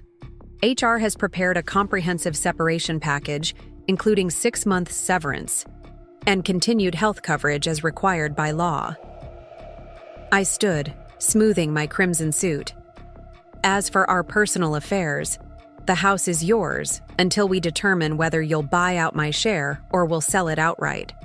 I've already relocated to a new residence. All communication regarding the divorce should go through our respective attorneys. Emma, wait! We're finished here, Tom. I moved toward the door, then paused, turning back with one final thought. Oh, and regarding Villa number 12, it's being renovated first. The design team starts tomorrow. I walked out without looking. Back, feeling lighter with each step away from the conference room and the man I'd once built my life around. Johnson was waiting in the hallway, his expression a mixture of admiration and concern. That couldn't have been easy, he observed as we walked toward his office. My office now. Easier than staying in a marriage built on lies, I replied. What's next on the agenda? The press release goes out at 10. Construction team consultation at 11. Property walkthrough with the design group at 1. I nodded, mentally cataloging the day ahead. My first day as owner of Pine Lake Resort. Perfect, let's get started. By evening, news of the ownership change had spread throughout the regional hospitality industry. My phone buzzed constantly with congratulatory messages from colleagues and incredulous texts from mutual friends who had undoubtedly also heard about Tom's termination. I ignored most of them, focusing instead on the transition details that demanded immediate attention. There would be time for social navigation later, after the professional foundation was secure. At 7, I sat on the terrace of what had once been Johnson's private cabin and was now my owner's residence, watching twilight settle over the lake. The day had been productive but exhausting. Countless meetings, decisions, introductions to staff who had previously known me only as Tom's wife, and now regarded me with cautious respect as their employer. Through it all, I'd maintained perfect composure, the professional mask never slipping to reveal the emotional complexity beneath. But now, alone with a glass of wine and the gathering darkness, I allowed myself to feel it all. Satisfaction, vindication, sorrow for what had been lost, and tentative hope for what might come next. My phone buzzed with a text from Margaret. How did it go? I smiled, composing a response. Exactly as planned. Tom's gone. The transition team is in place. I'm having wine on my new terrace. Her reply came quickly. As it should be. Proud of you? Dinner Wednesday to celebrate? Absolutely. As I set the phone aside, movement on the path below caught my attention. Melanie Johnson walked slowly toward the staff parking area, her posture betraying dejection. She had remained professional throughout the day, participating in transition, meetings without reference to personal matters. I wondered if Tom had contacted her, if she knew yet that their planned anniversary rendezvous would never happen. It wasn't my concern. Whatever relationship they had built on deception and stolen time was their problem to resolve, not mine. My focus was on the future, the resorts, and my own. Diana called as darkness fell completely, the lake now visible, only as an absence of stars in the night sky. "Well," she demanded without preamble, "are you officially the most badass woman in Northern California, or what?" I laughed, the sound surprising me with its genuine mirth. "I don't know about that, but I did buy a lake. And fired your cheating husband. A necessary restructuring decision. And ruined his little love nest with what's-her-name. Villa number 12 will be lovely once the renovations are complete," I agreed mildly. "The design team starts tomorrow." Diana's laughter echoed through the phone. "God, I love you. How does it feel?" I considered her question seriously, looking out over the property. My property now. Surreal. Exhausting. Exhilarating. I paused, searching for the right words. Like I'm finally playing at my full capacity instead of making myself smaller, to fit someone else's expectations. "That's because you are," Diana said firmly. "Tom never deserved you, Em. He couldn't handle your brilliance, so he found someone who made him feel superior." "Perhaps," I allowed, not wanting to analyze Tom's motivations too deeply. His reasons for betrayal were far less interesting to me than my reasons for moving forward. "The point is, it's done. The resort is mine. The marriage is over. And tomorrow is the first day of whatever comes next." "To whatever comes next," Diana echoed, a toast in her voice. "It's going to be magnificent." As I prepared for bed in the rustic, elegant master suite of the owner's cabin, my phone buzzed one last time. Tom's name appeared on the screen, the first direct contact since our confrontation that morning. "We need to talk. This isn't over." I considered ignoring it, then decided clarity was better than avoidance. "It is over, Tom. The marriage, your job at Pine Lake, all of it. Accept that reality and move forward constructively. Otherwise, I'll instruct my attorney to handle all communication." His response came immediately. "You can't just erase 15 years. What you've done is vindictive and cruel." I sighed, recognizing the wounded ego behind his words. I stared at Tom's text message for a long moment before typing my final response. "What was vindictive and cruel was canceling our anniversary plans to be with your mistress. What was vindictive and cruel was lying to my face for months. What I've done is make a sound business decision while reclaiming my self-respect. Good night, Tom." I turned off my phone completely and set it on the nightstand.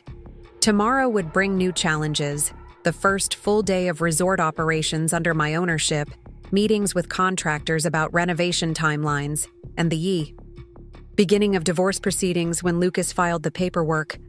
I needed rest. Sleep came surprisingly easily in the unfamiliar bed of the owner's cabin. Perhaps it was the mountain air, or the gentle lapping of lake waters against the shore below my window. Or perhaps it was simply the profound relief of finally stepping into my power after years of unconscious compromise. Morning arrived with golden light filtering through pine branches, casting dappled shadows across the cabin's hardwood floors. I rose early, made coffee in the well-appointed kitchen, and sat on the deck watching mist rise from the lake surface. For the first time in years, I felt no need to check my phone immediately, no obligation to coordinate my morning routine with another person's expectations.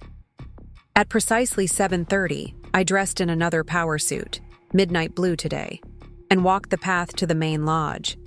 Staff members nodded respectfully as I passed, their curiosity palpable but restrained. Word had spread quickly about yesterday's dramatic changes in management, undoubtedly enhanced by rumors about my personal connection to the former financial director. Johnson was waiting in what was now my office, a spacious room with panoramic lake views that had been hastily cleared of his personal effects. "Good morning," he greeted me, handing over a steaming cup of coffee. Sleep well? Surprisingly, yes. I accepted the coffee gratefully. You? Honestly? Better than I have in months. Johnson's smile was rueful. The weight of keeping this place afloat has been crushing. Having partners with resources and vision is a relief. I nodded, understanding completely. What's on the agenda today? The design team arrives at 9. Contractor walkthrough at 11. Department head meetings scheduled throughout the afternoon so you can get to know each team individually. Perfect. Has there been any issue with yesterday's personnel change? I asked, the professional phrasing a thin veneer over the personal question. Johnson understood immediately. Davis cleared out his office by 4. Security verified he turned in all access credentials. No drama, at least not on property. And Melanie?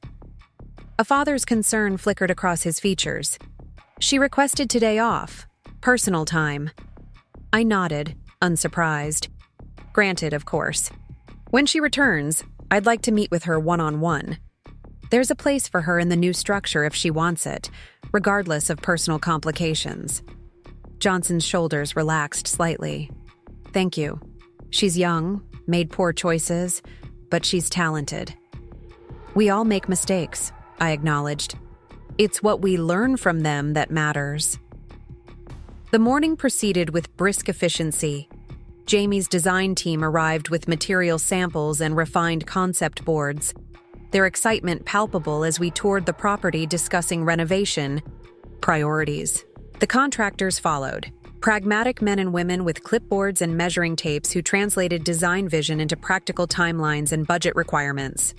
By lunchtime, we had established a renovation schedule that would begin with the guest villas, starting symbolically with Villa Number 12, and progress through the property in phases to minimize disruption to operations. I was reviewing the kitchen renovation plans when my phone buzzed with a text from Lucas. Divorce papers filed this morning. Tom has been served at your former residence. Also, he's been calling my office repeatedly. Wants to negotiate directly. With you. I wasn't surprised. Tom had always believed in his ability to charm his way through difficult situations, to bend others to his perspective through persuasion and persistence. That approach had worked on me for years. Why wouldn't he try it now? No direct negotiations, I replied firmly. All communication through counsel only. Lucas's response was immediate. Understood. Will inform him accordingly. The afternoon brought meetings with each department head: hospitality, maintenance, food service, activities, spa services, and marketing. I made a point of listening. More than speaking, learning about operational challenges, staffing concerns, and untapped opportunities from the people who knew the resort best. The marketing director, a sharp-witted woman named Rachel, seemed particularly eager to work with the new ownership. We've been handicapped by outdated facilities and insufficient budget, she explained as we reviewed current promotional materials. With the renovations you're planning and proper marketing support, we could completely reposition Pine Lake in the luxury market. That's exactly our intention, I confirmed. I'd like you to work directly with Jamie's design team to develop a new brand identity that aligns with the renovations. Something that honors the resort's heritage while signaling its evolution. Rachel's eyes lit with professional excitement. I have so many ideas already. When can I start? Today, smiled. The sooner we establish the new direction, the sooner we can begin pre-launch promotion. By evening, I had met with every key staff member except one, the hotel manager, David Chen, who had been off-property for a regional hospitality conference. According to Johnson, David was a consummate professional who had worked at Pine Lake for over a decade, gradually rising from front desk supervisor to his current position. He's the operational backbone of this place, Johnson explained as we reviewed staffing charts. Guests love him, staff respects him, and he knows every inch of the property. You'll want him on your transition team. I look forward to meeting. Him tomorrow, I replied, making a note in my calendar. Anyone else I should prioritize? Johnson considered the question. The head chef, Marcus. He's been pushing for menu updates for years, but was constrained by budget. He'll be thrilled about the planned kitchen renovations. Our planning session was interrupted by a call from the front gate security. Ms. Wright, there's a Thomas Davis here insisting on speaking with you.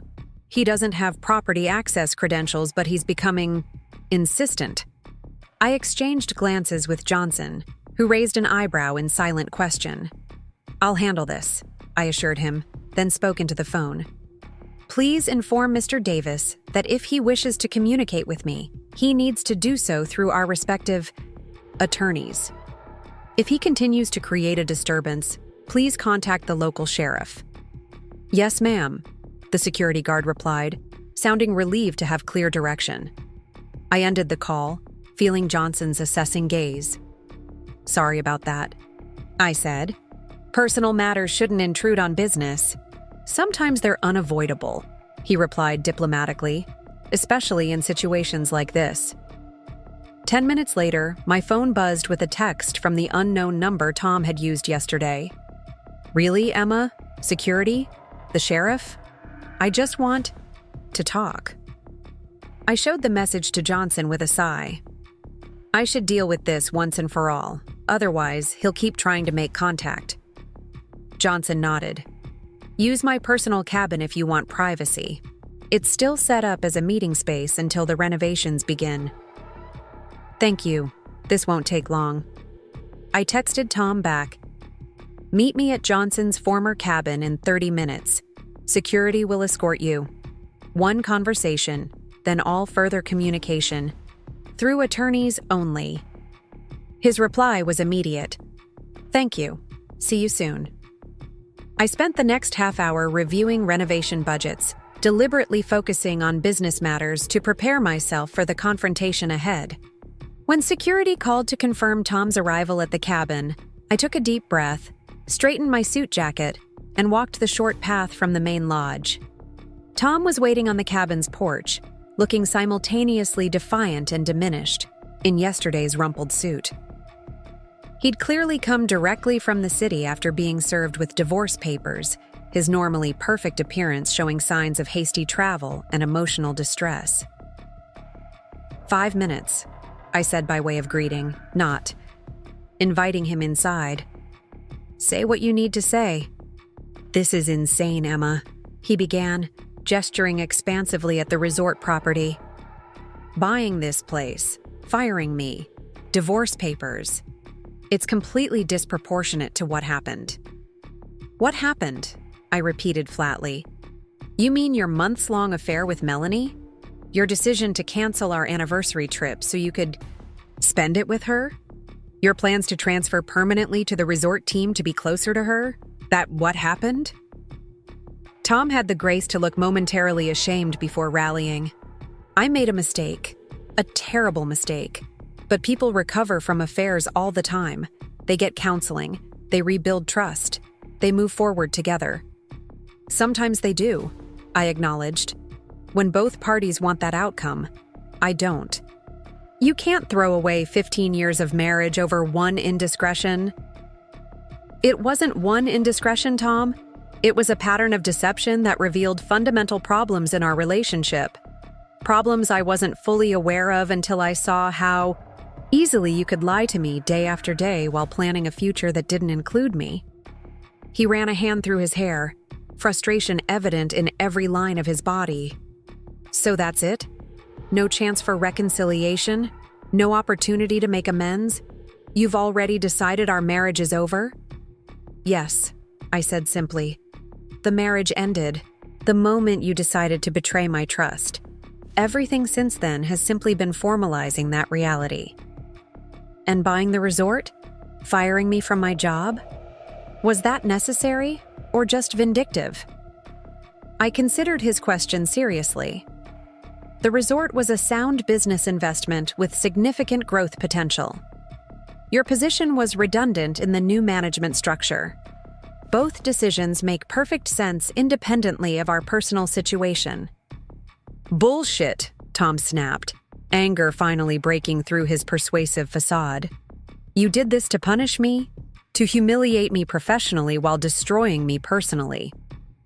Believe what you want, I replied evenly. The fact remains that Renovations now owns Pine Lake Resort. Your former position has been eliminated, and our divorce proceedings have begun. Those realities won't change regardless of how you characterize my motivations. What about the house? My investments? Are you planning to take everything? The divorce will proceed according to California law and our prenuptial agreement. The infidelity clause you apparently forgot about will work in my favor, but you'll hardly be destitute. I checked my watch pointedly. Your 5 minutes are up, Tom. Security will escort you back to your car. Emma, wait. He reached for my arm, stopping himself when I stepped back sharply. I'm sorry, truly sorry, for all of it. Can't that count for something? For a moment, looking at his familiar face, the face I'd woken up beside for 15 years, I felt a pang of what might have been grief for the marriage we'd once had, or perhaps for the marriage I'd thought we had. Your apology is noted, I said finally. But some things, once broken, can't be repaired. They can only be replaced with something different, something new. That's where I'm focused now, on building something new. I turned and walked back, toward the main lodge without looking back, hearing security approach as I left. The conversation had been necessary, a clear, definitive end to any hope Tom might have harbored for reconciliation. Now we could proceed with the business of disentangling our lives through proper legal channels. Back in my office, I found a message from Diana. Heard Tom was served papers this morning. How are you holding up? I smiled slightly at her concern. Fine. He showed up at the resort trying to talk things out, had a brief conversation establishing boundaries, moving forward with renovations now. Her reply was instantaneous. Need me to come up there? I can bring wine and moral support. The offer was tempting, but unnecessary. I'm good, truly. Busy with transition planning. Rain check for weekend? Absolutely. Call if you need anything. Diana's unwavering support had been a constant throughout this upheaval, reminding me that while my marriage might be ending, my foundational friendships remained solid. The remainder of the day passed in productive meetings and decisions. By evening, we had finalized the first phase of renovation plans, established a new marketing direction, and scheduled staff training sessions to align with our elevated service standards. The energy throughout the property was palpably different, a sense of purpose and optimism replacing the stagnation that had characterized Johnson's final years of ownership. I ended the day with a solitary dinner on my cabin deck, watching twilight settle over the lake and reflecting on how dramatically my life had changed in just 2 weeks. From discovering Tom's betrayal to owning the resort where he'd planned to rendezvous with his mistress, the trajectory was so improbable it would have seemed absurd if proposed as a hypothetical scenario. Yet here I was, embarking on an entirely new chapter both personally and professionally, feeling more authentically myself than I had in years.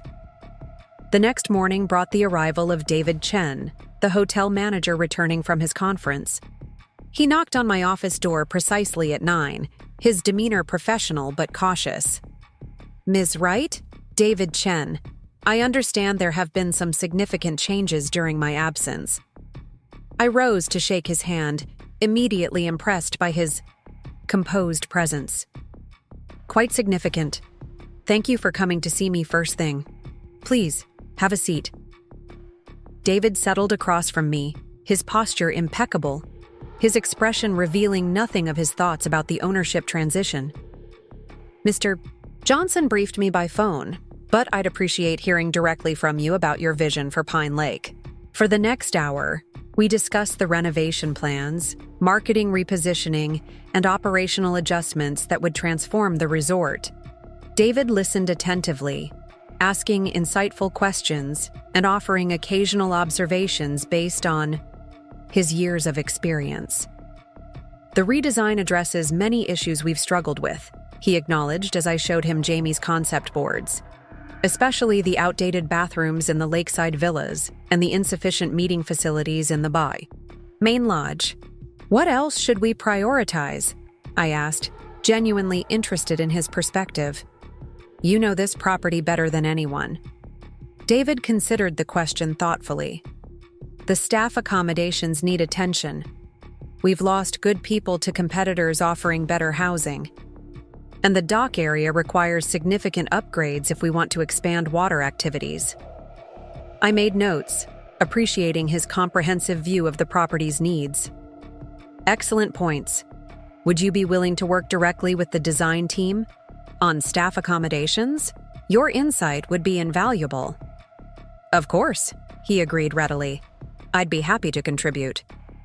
As our meeting concluded, David hesitated briefly before speaking again. If I may, Ms. Wright, there's a question many staff members are concerned about but hesitant to ask directly. Regarding my relationship to the former financial director, I guessed, addressing the elephant in the room. David nodded, his expression carefully neutral. People are understandably concerned about potential complications. A reasonable concern, I acknowledged. Yes, Thomas Davis is, technically still, my husband. We are in divorce proceedings. His termination was a business decision based on restructuring needs, not personal vendetta. That said, I understand the situation creates certain awkwardness. Thank you for your candor, David replied. It will help alleviate speculation. I prefer transparency whenever possible, I said. The staff should know that my personal situation will not negatively impact Pine Lake's operations or their employment. In fact, the planned improvements should enhance job security and create new opportunities for advancement. David stood, seemingly satisfied with my response. I'll communicate that appropriately. And Ms. Wright? For what it's worth, I believe your vision for Pine Lake is exactly what this property needs. After he left, I leaned back in my chair, feeling a surge of optimism.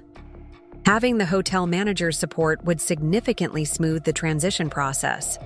If the other key staff members proved similarly adaptable, the operational shift would be far less disruptive than I'd initially anticipated. My phone buzzed with a text from Margaret. Lunch still on for today? Have news about Tom you should? Here. I frowned slightly at the cryptic message. Yes, one now at the Lodge restaurant? What news? Better discussed in person. See you at 1. Curious but unable to pursue it immediately, I turned my attention to the contractor agreements awaiting my signature. The first phase of renovations, focusing on Villa Number 12 and 5 other premium lakeside accommodations, would begin Monday, with completion targeted before the holiday season. The accelerated timeline came with premium costs, but establishing our new standard quickly was worth the investment. At 1 o'clock, I met Margaret at Pine Terrace, the resort's main restaurant that overlooked the lake. She was already seated at a corner table, elegant as always in a sage green suit that complemented her silver hair. The new owner dining at her own establishment, she observed with a smile as I joined her. How does it feel? Surreal, I admitted, but increasingly right. The staff has been remarkably receptive to the transition. Not surprising. Johnson's financial constraints have been limiting their potential for years. You're offering resources and vision, a powerful combination. The server approached to take our orders. Margaret requested the salmon, I chose the seasonal salad, then discreetly withdrew, though not without a curious glance between us. The family resemblance between Margaret and Tom was subtle but unmistakable, adding another layer of complexity to the unusual situation. So, I said once we were alone again, you mentioned news about Tom? Margaret nodded, her expression turning serious. He came to my house last night after leaving the resort, in quite a state. I imagine so. We had a rather definitive conversation about the divorce. Yes, He mentioned that. Margaret sipped her water. He also mentioned his intention to contest the divorce terms, challenge the resort acquisition as a conflict of interest, and generally make the process as difficult as possible. I frowned, though not entirely surprised. Tom had always been strategic in business dealings. It made sense he would approach our divorce with similar tactical thinking. His attorney will find those efforts futile, I said with more confidence than I felt. The acquisition was completed legally, with full disclosure to Johnson about our personal connection. As for the divorce terms, the prenup's infidelity clause is quite clear. I agree completely, Margaret assured me. But Thomas has convinced himself that you've somehow tricked him, that this entire situation is an elaborate revenge plot rather than the consequence of his own actions. That sounds like Tom, I acknowledged, always looking for external factors to blame when things don't go his way. Our food arrived, temporarily pausing the conversation. When the server departed again, Margaret leaned forward slightly. There's something else you should know. He's been in contact with your clients. My fork paused halfway to my mouth. My design clients? Why? Apparently to suggest that your emotional state might impact your ability to complete their projects, Margaret replied, disapproval evident in her tone, implying that your sudden career change signals instability. Cold anger settled in my chest. Attacking me personally was one thing. Attempting to damage my professional reputation and business relationships was entirely another. That's defamation, I said quietly, and a desperate move. It is, Margaret agreed, and largely ineffective, from what I gather. Your reputation for excellence is well established, but I thought you should be aware. Thank you. I set down my fork, appetite diminished. I'll have Lucas address it legally. Margaret reached across the table, briefly covering my hand with hers. I'm sorry, Emma. I know this is difficult. Despite your composure, Thomas is my son, but his behavior in this situation has been reprehensible. You don't need to apologize for him, I assured her. You raised him. You didn't program his moral compass. Perhaps I should have been more direct about his father's similar tendencies, she mused. The patterns were there from early adulthood, the charm masking self-centeredness, the ability to justify questionable choices, the expectation that rules applied differently to him. I considered her words thoughtfully. Would it have changed anything if you had? We rarely recognize such patterns in someone we love until we're forced to see them clearly.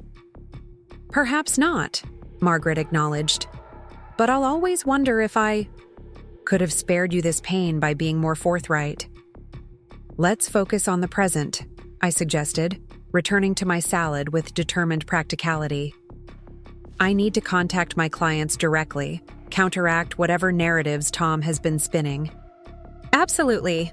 And I've taken the liberty of informing certain mutual acquaintances about the actual circumstances. Nothing detailed, just enough to establish that the marriage ended due to his infidelity, not some mysterious instability on your part. I smiled, grateful for her strategic thinking. Thank you.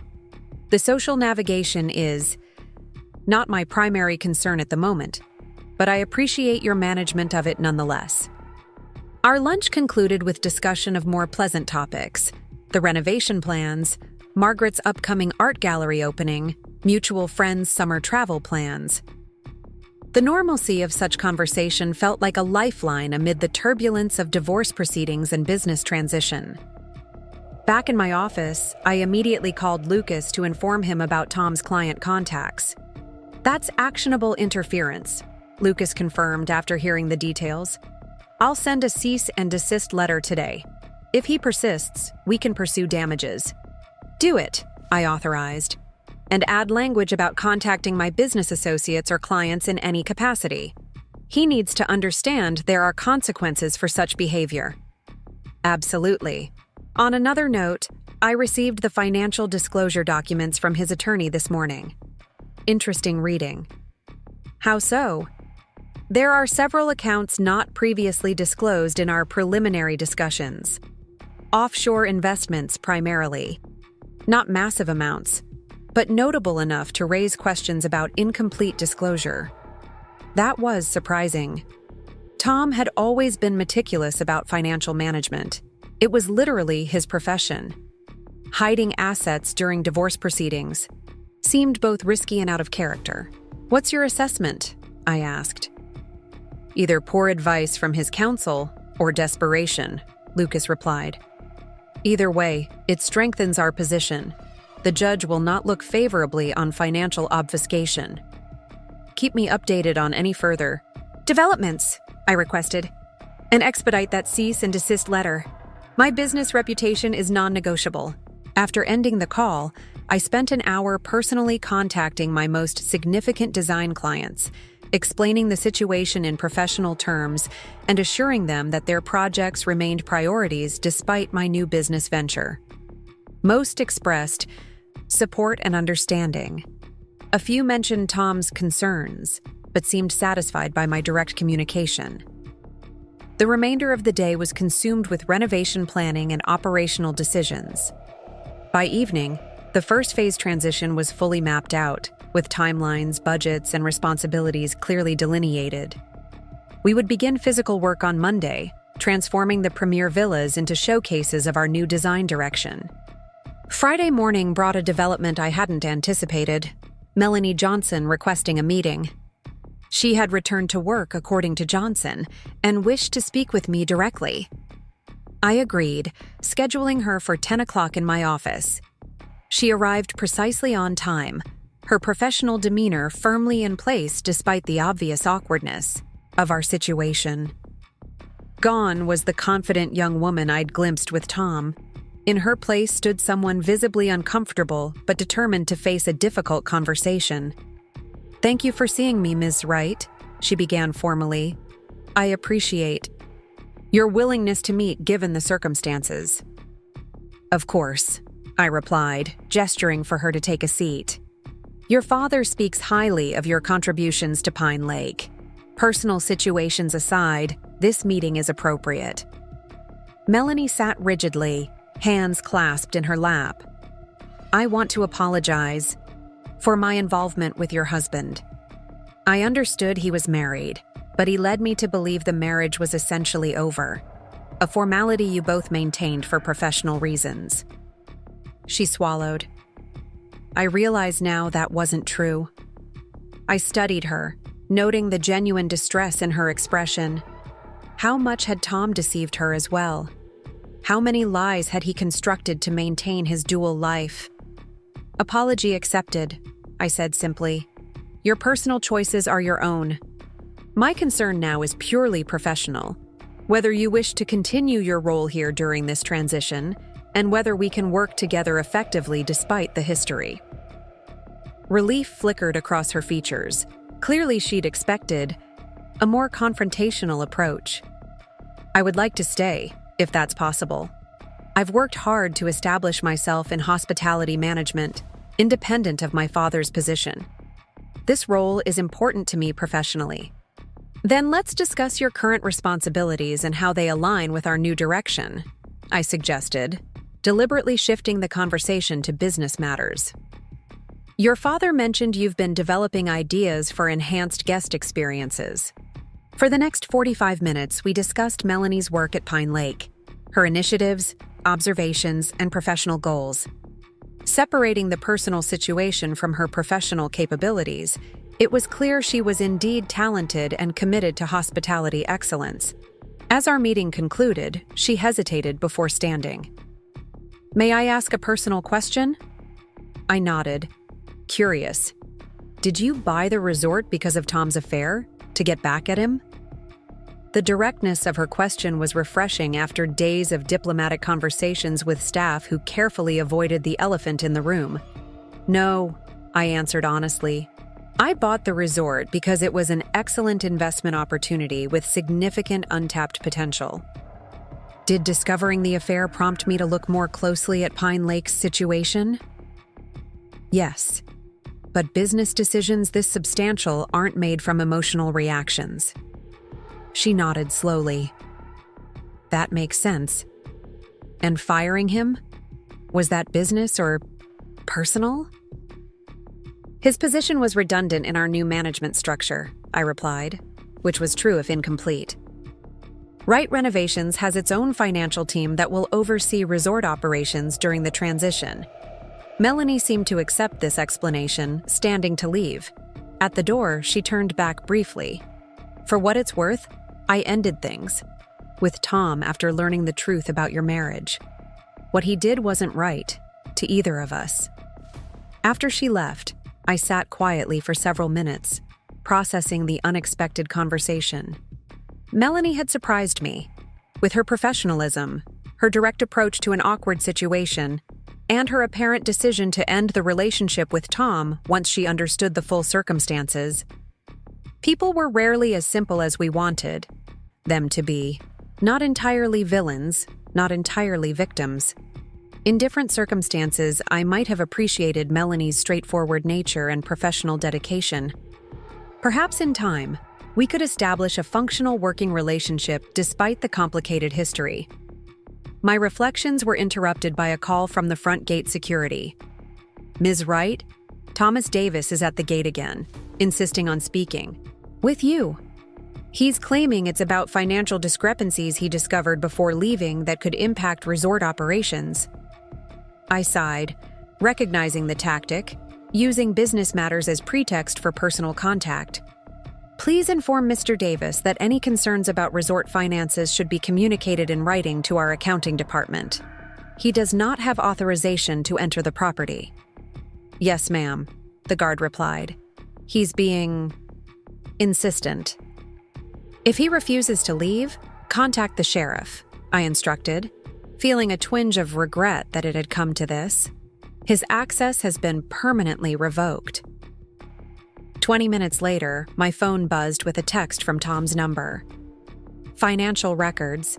From March-April show significant discrepancies. Resort could face audit issues. This isn't personal. You need this information. I forwarded the message to our new financial controller with a note. Former financial director making claims about potential discrepancies. Worth investigating? Her response was prompt. Already doing comprehensive audit. Will specifically review March-April records and report findings. Preliminary review shows sloppy record keeping, but no major irregularities. I texted Tom back. Financial team is conducting thorough audit. Any legitimate concerns will be addressed. Do not contact me directly again. His reply came instantly. This is ridiculous, Emma. We need to talk, not just about the resort, about us. You can't just end 15 years by text and legal papers. I didn't respond, instead forwarding this message to Lucas as further evidence of Tom's refusal to respect boundaries. The legal approach was necessary, if unfortunate. Tom had demonstrated repeatedly that he wouldn't accept the finality of my decisions unless forced by external authority. The weekend brought a welcome change of pace, time to settle into my new role without the constant meetings and decisions that had filled the weekdays.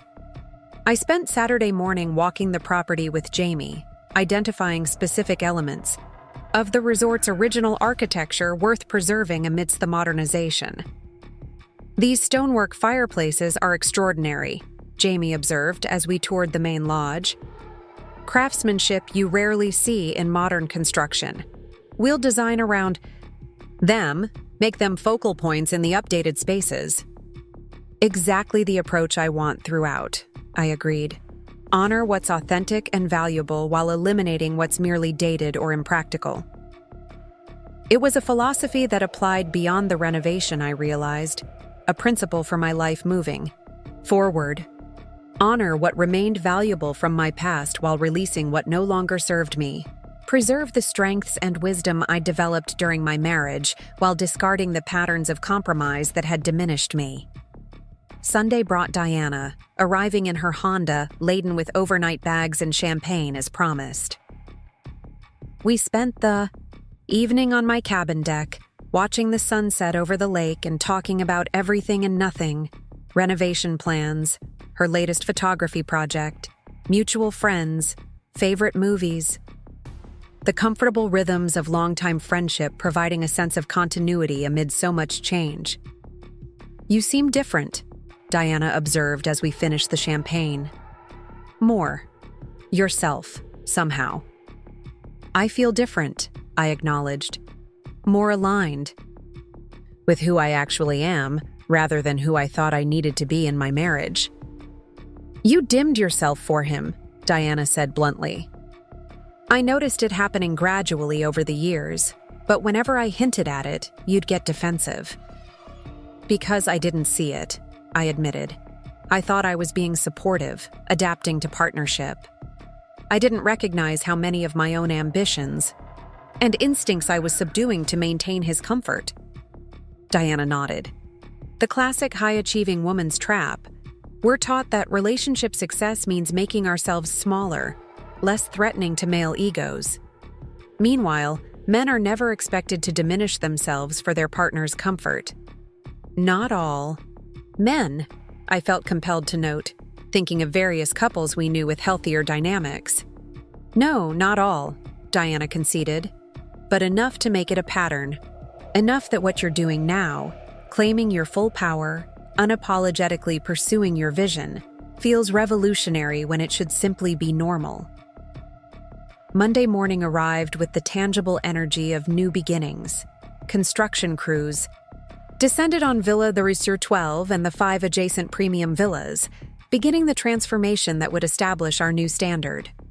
The clattering of demolition, normally an annoyance, sounded like progress, the physical manifestation of change underway. At noon, Lucas called with an update on the divorce proceedings. "Tom's attorney has requested a settlement conference," he reported. "Apparently, the cease and desist letter regarding your clients made an impression. They're signaling willingness to negotiate more reasonably." "That's encouraging," I replied, surprised but pleased by this development.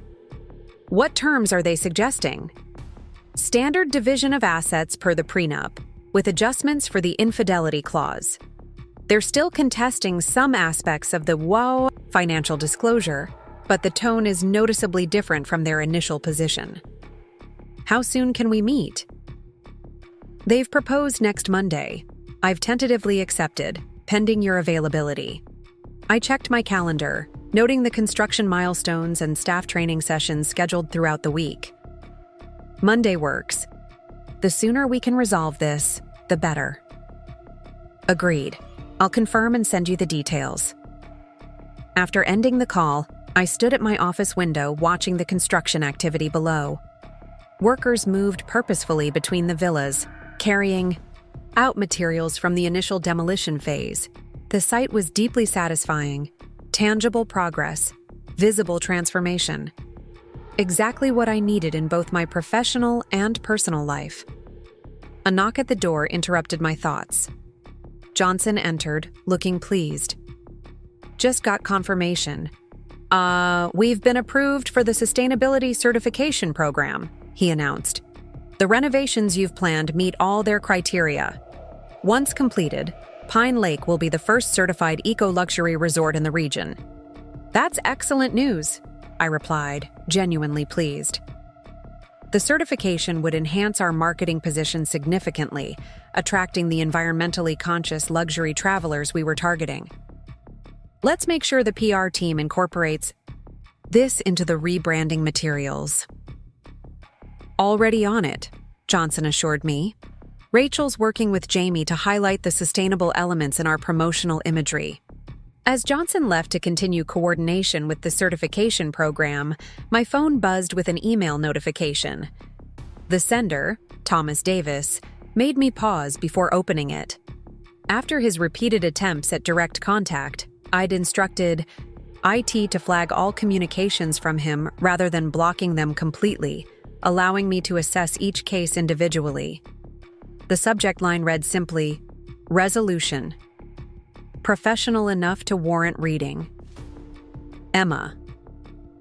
My attorney informs me that a settlement conference has been scheduled for next Monday. While I still believe this divorce is unnecessary and premature, I recognize that fighting it only prolongs a painful process for both of us. I will attend the conference prepared to negotiate reasonably within the framework of our prenuptial agreement. My financial disclosures have been updated to include all accounts. There was no intentional omission previously, simply oversight during a difficult time.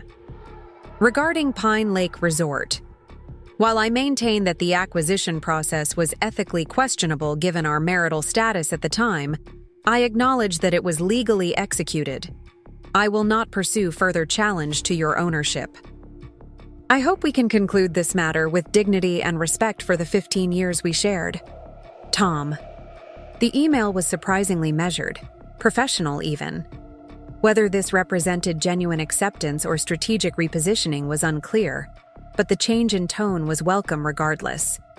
A reasonable settlement would allow both of us to move forward more quickly, without the prolonged emotional and financial costs of contested divorce proceedings. I forwarded the email to Lucas with a brief note. Progress. Let's prepare accordingly for Monday. The remainder of the day passed in meetings and decisions, selecting fixtures for the renovated bathrooms, approving new uniforms for front of house, staff reviewing applications for the newly created sustainability coordinator position, each choice building toward the transformed resort that existed in plans and renderings, but was now becoming reality. By evening, Villa Number 12 had been completely gutted, the dated furnishings and fixtures removed. By Friday afternoon, the transformation of Villa Number 12 was well underway. What had once been a dated, uninspiring space, albeit one with extraordinary lake views, was emerging as a showcase of contemporary mountain luxury. The contractors had preserved the original stone fireplace while opening up the floor plan, replacing small windows with expansive glass walls that would bring the outdoors in, regardless of season.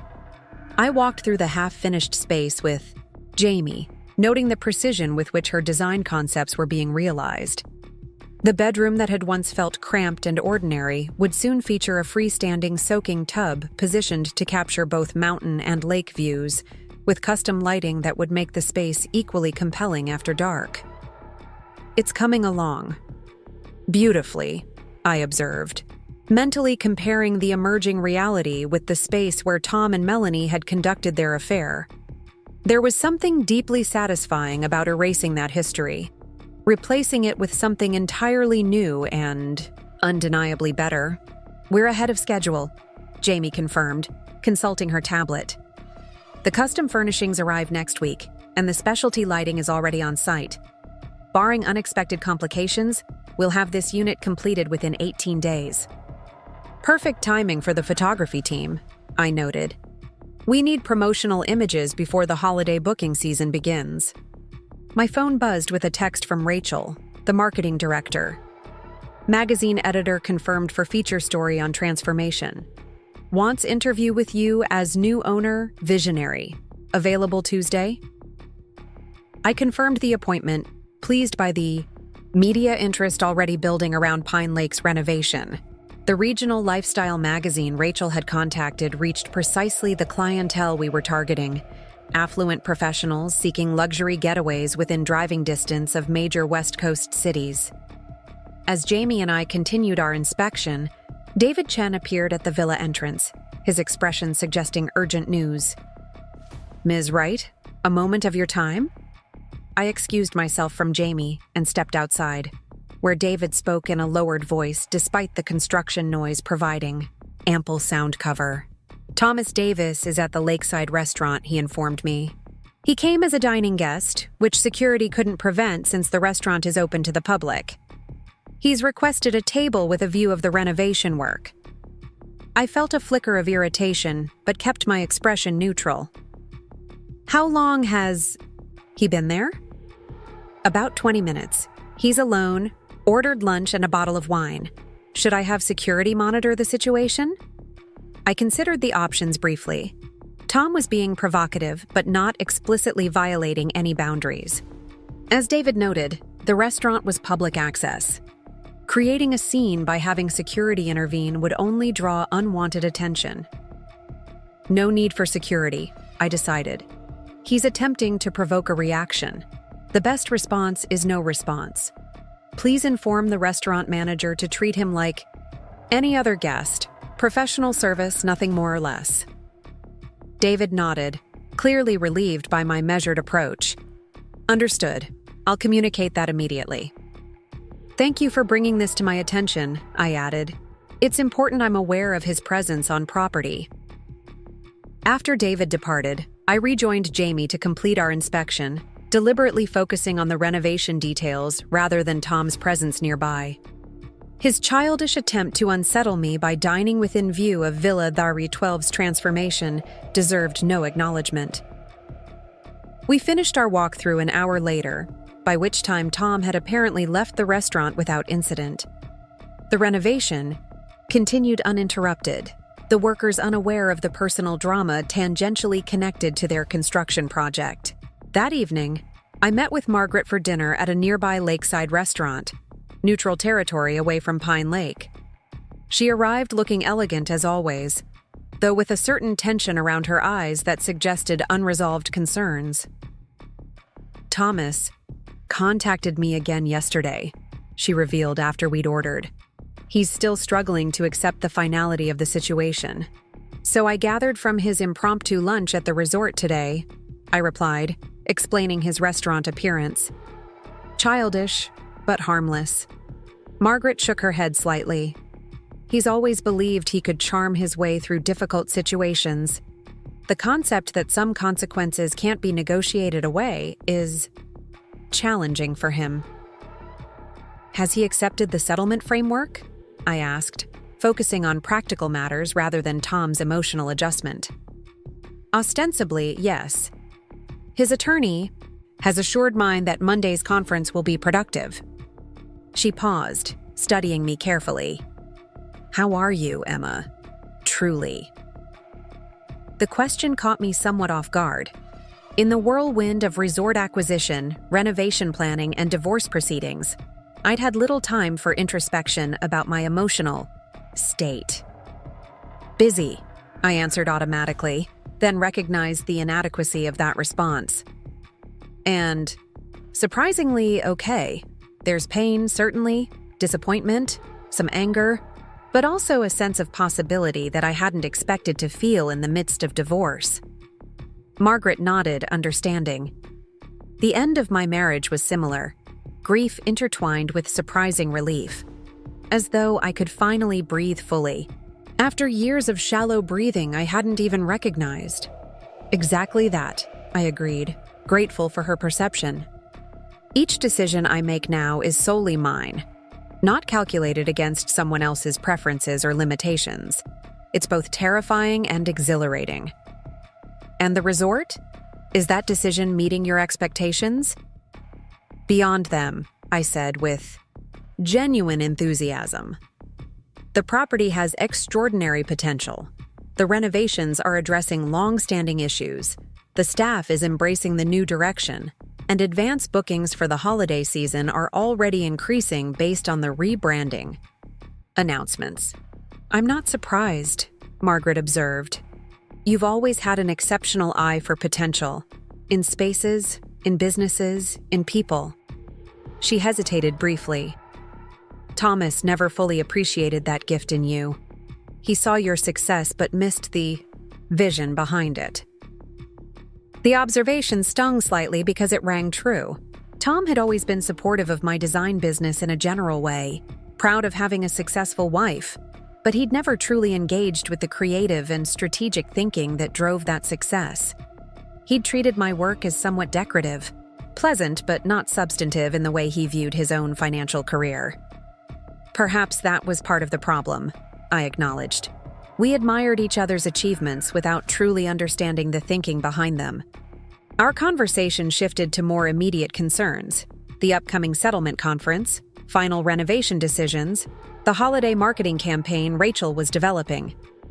Margaret's business acumen made her an ideal sounding board, offering perspectives that balanced my designer's eye with practical operational considerations. As we parted after dinner, Margaret embraced me with unexpected warmth. Whatever happens Monday, remember that family isn't just defined by marriage. You and I have our own relationship, independent of my son's choices. Thank you, I replied, genuinely moved by her continued support. That means more than you know. The weekend passed in a flurry of activity as the first phase of renovations hit critical milestones. The demolition was complete in all 6 initial villas, structural modifications were underway, and the first custom elements had begun to arrive. I spent Saturday meeting with various contractors and vendors, ensuring every detail aligned with our vision for the transformed property. Sunday brought a surprise, a call from Melanie Johnson, requesting a private meeting away from the resort. Curious about her purpose, I agreed to meet at a coffee shop in the nearby town, neutral ground for what promised to be an unusual conversation. She was already waiting when I arrived, seated at a corner table with 2 cups of coffee. She'd clearly made an effort to appear professional in tailored slacks and a simple blouse, though her nervous fidgeting with a napkin betrayed her discomfort. "Thank you for meeting me," she began as I took the seat across from her. "I appreciate your willingness, given everything." "Of course," I replied, accepting the coffee she pushed toward me. "What did you want to discuss?" Melanie took a deep breath, visibly gathering her courage.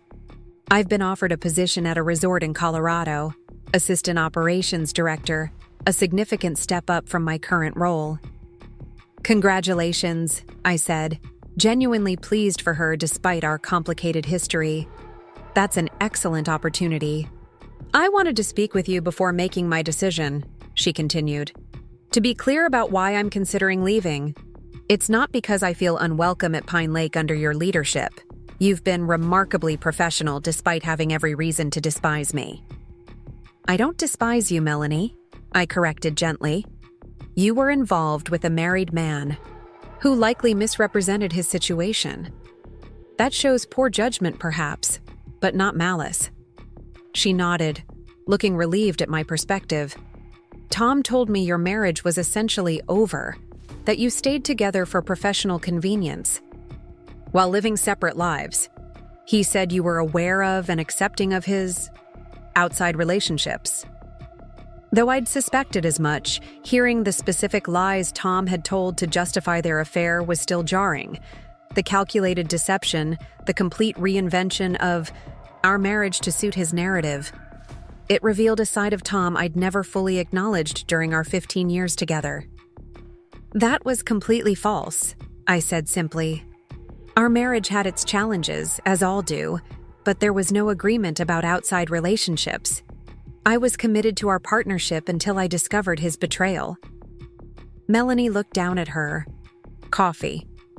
"I realized that, eventually, certain comments didn't align, and the way he spoke about you sometimes, with resentment rather than the indifference you'd expect if the arrangement was as he described." She met my gaze directly. "I should have questioned it sooner. I should have considered your perspective rather than accepting his version so readily." "We all make mistakes," I observed, finding myself unexpectedly sympathetic to her position. "The question is what we learn from them." "That's partly why I'm considering Colorado," she admitted. "Fresh start, new professional challenge, distance from this situation.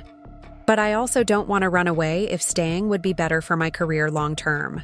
Pine Lake's transformation under your ownership represents extraordinary learning opportunities." I considered her dilemma thoughtfully. Melanie was indeed talented, with strong hospitality instincts and an intuitive understanding of guest experience. Under different circumstances, she would be exactly the kind of young professional I'd want to retain and develop.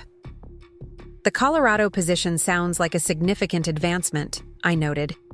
"Assistant operations director would give you broader responsibilities than your current hospitality role." "It would," she agreed. "But working directly with you during Pine Lake's repositioning would provide unique insights into luxury property transformation." "True," I acknowledged, though that learning would come with the complexity of our personal history. Melanie nodded, understanding my meaning. "That's the balance I'm struggling to assess. Professional opportunity versus personal comfort." I made a decision, one based on business judgment rather than emotional reaction. If you decide to stay, there would be a place for you in our new structure. Your talents are valuable, and your familiarity with the property is an asset. But if you choose Colorado, I would understand completely and provide a positive professional reference. Relief washed across her features. Thank you. That's incredibly generous, given everything. It's not generosity, it's practicality, I corrected. I won't let personal complications override sound business decisions. You're good at what you do. That's what matters professionally. We finished our coffee with a surprisingly comfortable conversation about the Colorado position, the hospitality industry's current trends, and Melanie's long-term career aspirations. By the time we parted, something had shifted between us. Not friendship, certainly, but a mutual respect that transcended our complicated connection. Whatever you decide, I wish you success, I told her sincerely as we left the coffee shop. Thank you, she replied. And Ms. Wright, I admire how you've handled this entire situation. With dignity and focus, despite having every reason to be vindictive. Emma, I corrected, and thank you. That means more than you might expect. Monday morning arrived with clear skies and calm waters, nature's perfect backdrop for what promised to be a pivotal day. The settlement conference was scheduled for 2 o'clock at Lucas's downtown office, giving me the morning to address resort business before driving into the city. I met with the renovation team at 8, reviewing progress and approving final selections for fixtures and furnishings. By 10, I was in conference with Rachel and the marketing team, finalizing the holiday season promotion that would soft launch our new brand identity. At noon, I had lunch with David and the department heads, discussing operational adjustments during construction and staff training needs for the elevated service standards we would implement. Throughout these meetings, I maintained perfect focus on the business at hand, compartmentalizing the impending divorce discussion as a separate matter requiring different mental resources. Years of managing multiple client projects simultaneously had honed this ability to shift between distinct challenges without allowing overlap or distraction. At 1:30, I left the resort in my Mercedes, driving the scenic route that wound along the lakeshore before cutting through mountain passes toward the city. The journey provided welcome thinking time, an opportunity to center myself before facing Tom across a conference table rather than across our breakfast counter. Lucas was waiting when I arrived at his office, professional in a perfectly tailored suit, a leather portfolio containing all relevant documents arranged before him.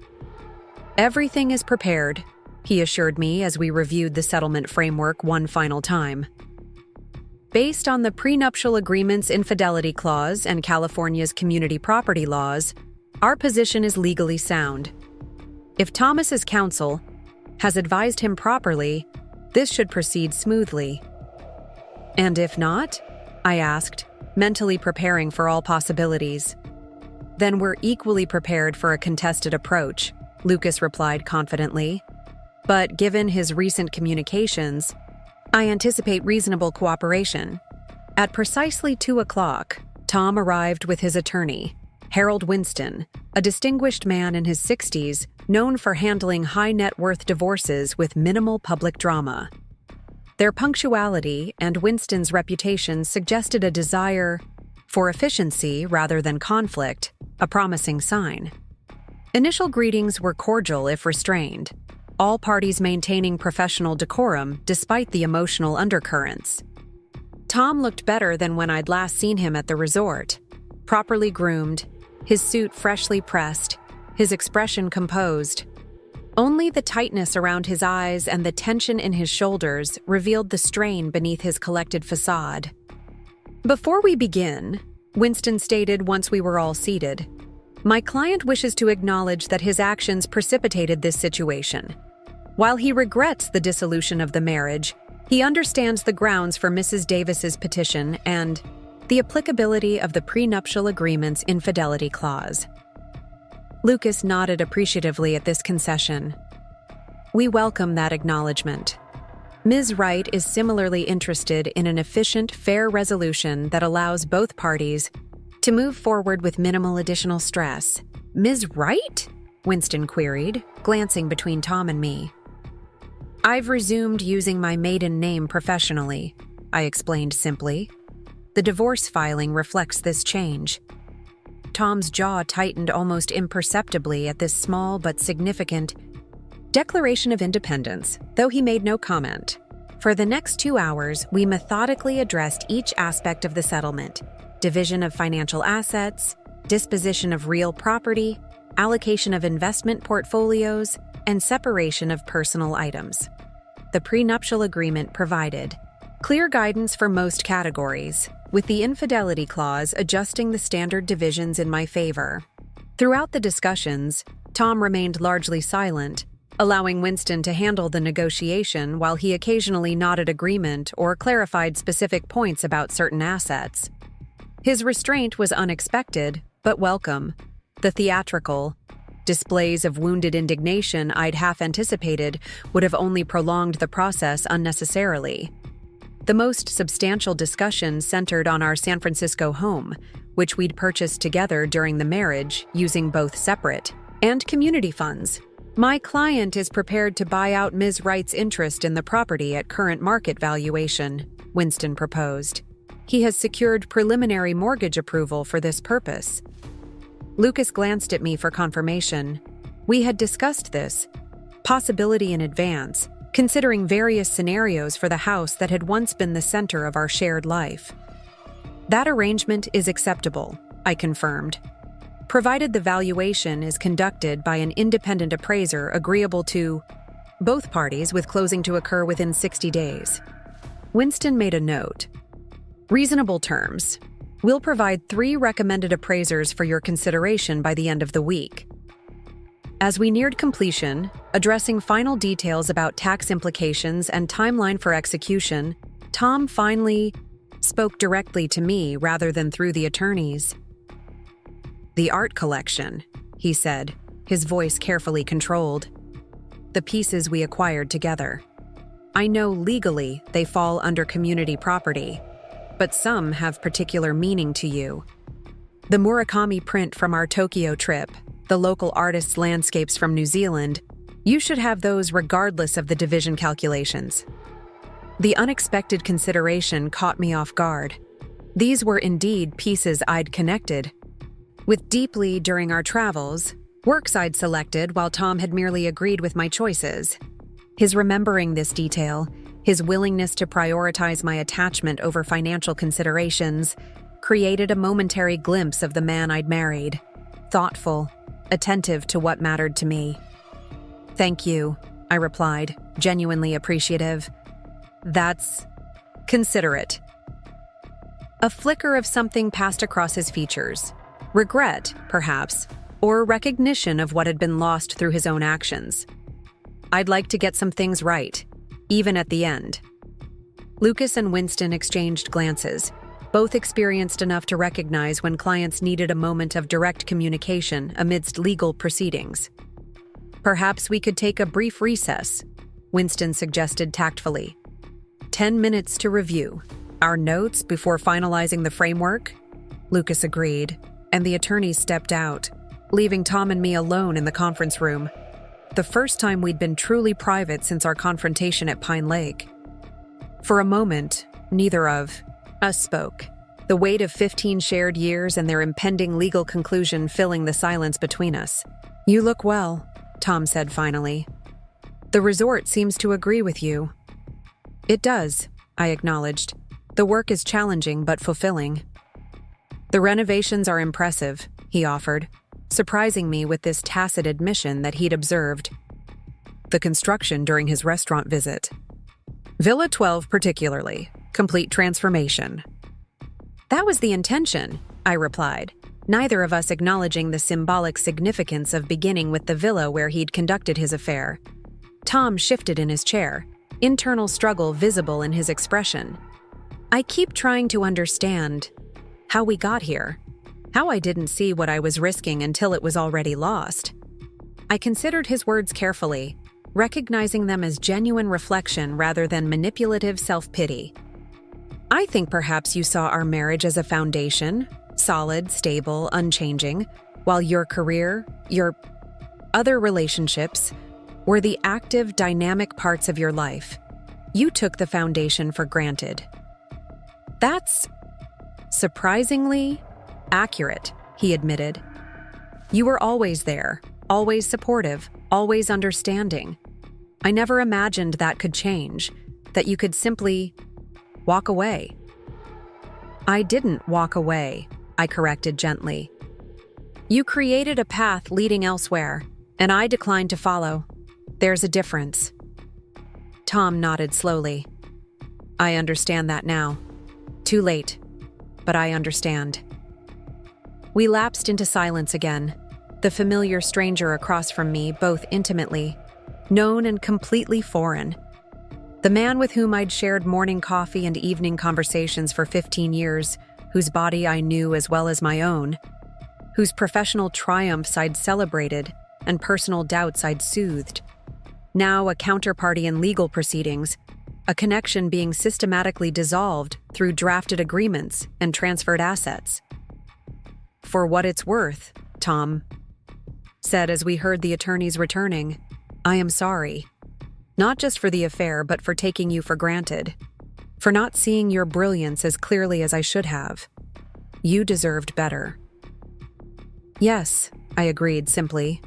I did, and now I'm creating it for myself. The settlement conference concluded 30 minutes later, all material terms agreed upon, only administrative details and formal document preparation remaining. We would not be one of those couples whose divorce dragged through years of bitter conflict and depleted resources. Within 90 days, our marriage would be legally concluded, our assets divided according to the documented agreement, our lives officially separate.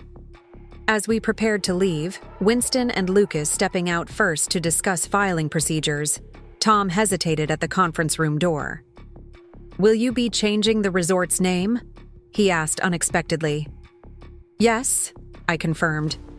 Once the renovations are complete, Pine Lake Resort will become the Eleanor, after your grandmother, he recognized immediately. Fitting. She would be proud. I think so, I agreed, surprised and touched that he'd made the connection so readily. A ghost of his familiar smile crossed his features. She always did. Say you were the one with vision in the family. Seems she was right. With that acknowledgement, perhaps the most honest recognition he'd ever given to my capabilities, Tom nodded a final goodbye and walked away, Winston falling into step beside him as they moved toward the elevators. 2 months later, with autumn painting the surrounding mountains in brilliant hues of red and gold, the first phase of renovations reached completion. The 6 lakeside villas had been transformed into showcases of contemporary mountain luxury, each featuring expansive glass walls, custom furnishings, and thoughtful details that elevated the guest experience to truly exceptional levels. The marketing campaign had launched to enthusiastic response, advanced bookings exceeding our projections for the holiday season. Rachel's strategic partnerships with luxury travel platforms and regional media had generated substantial buzz, with the property's transformation featured in design publications and travel blogs alike. Most satisfying was the staff response to the changes. After initial apprehension about new ownership, the team had embraced our vision wholeheartedly, energized by the resources and direction now available. David Chen had proven invaluable during the transition, his operational expertise complementing my design focus to create a seamless guest experience. Melanie had ultimately accepted the Colorado position, a decision I respected as right for her professional development and personal circumstances. We had parted on unexpectedly collegial terms, with a mutual acknowledgement that learning and growth had emerged from an undeniably difficult situation. The divorce had finalized with the efficiency Lucas predicted, assets divided according to our settlement agreement, the legal process concluding without drama or last-minute complications. Tom had purchased my share of our San Francisco home as agreed, while I had claimed the art pieces that held personal significance. On a crisp October evening, with the first phase of renovations complete and the second phase well underway, I hosted a private reception to celebrate the Eleanor's transformation. The guest list included key staff members, design and construction partners, local business leaders, and select media representatives, along with personal supporters like Diana and Margaret. The main lodge's grand room, newly renovated with soaring windows that perfectly framed the lake and mountain views, provided an elegant setting for the gathering. Servers circulated with champagne and artfully presented hors d'oeuvres created by our new executive chef, while subtle lighting highlighted the architectural features we'd preserved and enhanced. Diana found me on the terrace, where I'd stepped out briefly to appreciate the property from a guest's perspective. The reflections of golden lighting on the still lake waters, the illuminated pathways winding through towering pines, the warm glow of the renovated villas visible along the shoreline. "It's extraordinary," she said, joining me at the stone balustrade. "Truly extraordinary, Em. You've created something exceptional here." "We have," I corrected, acknowledging the team effort behind the transformation. "It's been a remarkable collaboration." "But driven by your vision," Diana insisted. "Don't diminish your role in this. You saw the potential when it was hidden beneath decades of neglect and mismanagement. You assembled the resources and talent to realize that potential. This is your creation." I smiled, accepting her perspective without false modesty. "Perhaps you're right, and I am proud of what we've accomplished in such a short time." "As you should be." Diana clinked her champagne glass against mine. "To the Eleanor, and to Emma Wright, who reclaimed her power and created something beautiful in the process."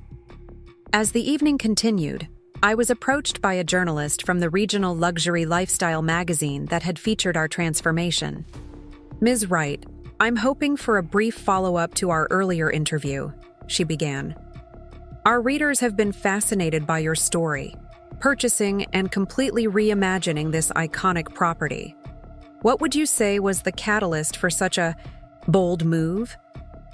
I considered the question carefully, aware of the various ways I could frame my answer. I could focus purely on business opportunity, on the undervalued asset Pine Lake had represented. I could speak in design terms about unrealized potential and aesthetic vision. Both would be true, yet incomplete. "Sometimes," I replied instead, "the end of one chapter reveals possibilities you hadn't fully considered before." When my marriage concluded, I found myself reassessing not just my personal life, but my professional ambitions as well. Pine Lake, now the Eleanor, represented an opportunity to create something that embodied my values and vision without compromise. "And the name change?" she prompted. "The Eleanor has significant personal meaning for you, I understand.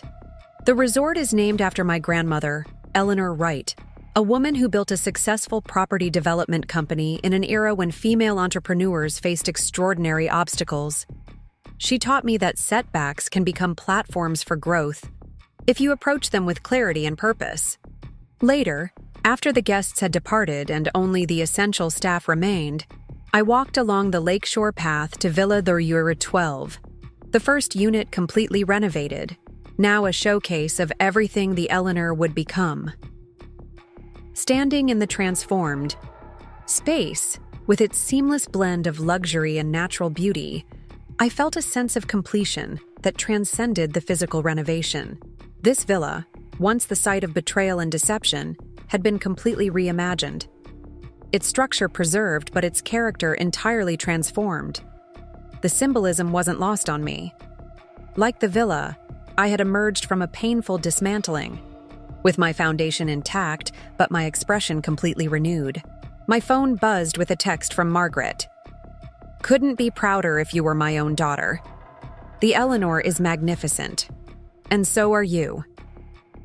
Her support throughout this process had been unexpected and deeply meaningful. A reminder that family, Connections could transcend legal definitions and flourish in new forms after traditional relationships ended. I stepped onto the villa's private deck, gazing out at the moonlight silvering the lake's surface. The night was quiet, peaceful in a way that reached beyond the absence of sound to something deeper, an internal stillness that had been missing during the later years of my marriage. 6 months ago, discovering Tom's betrayal had seemed like an ending, the collapse of the life I'd carefully constructed, the failure of a partnership I'd valued and nurtured for 15 years. I couldn't have imagined then that from those ashes would rise something so completely fulfilling, both professionally and personally.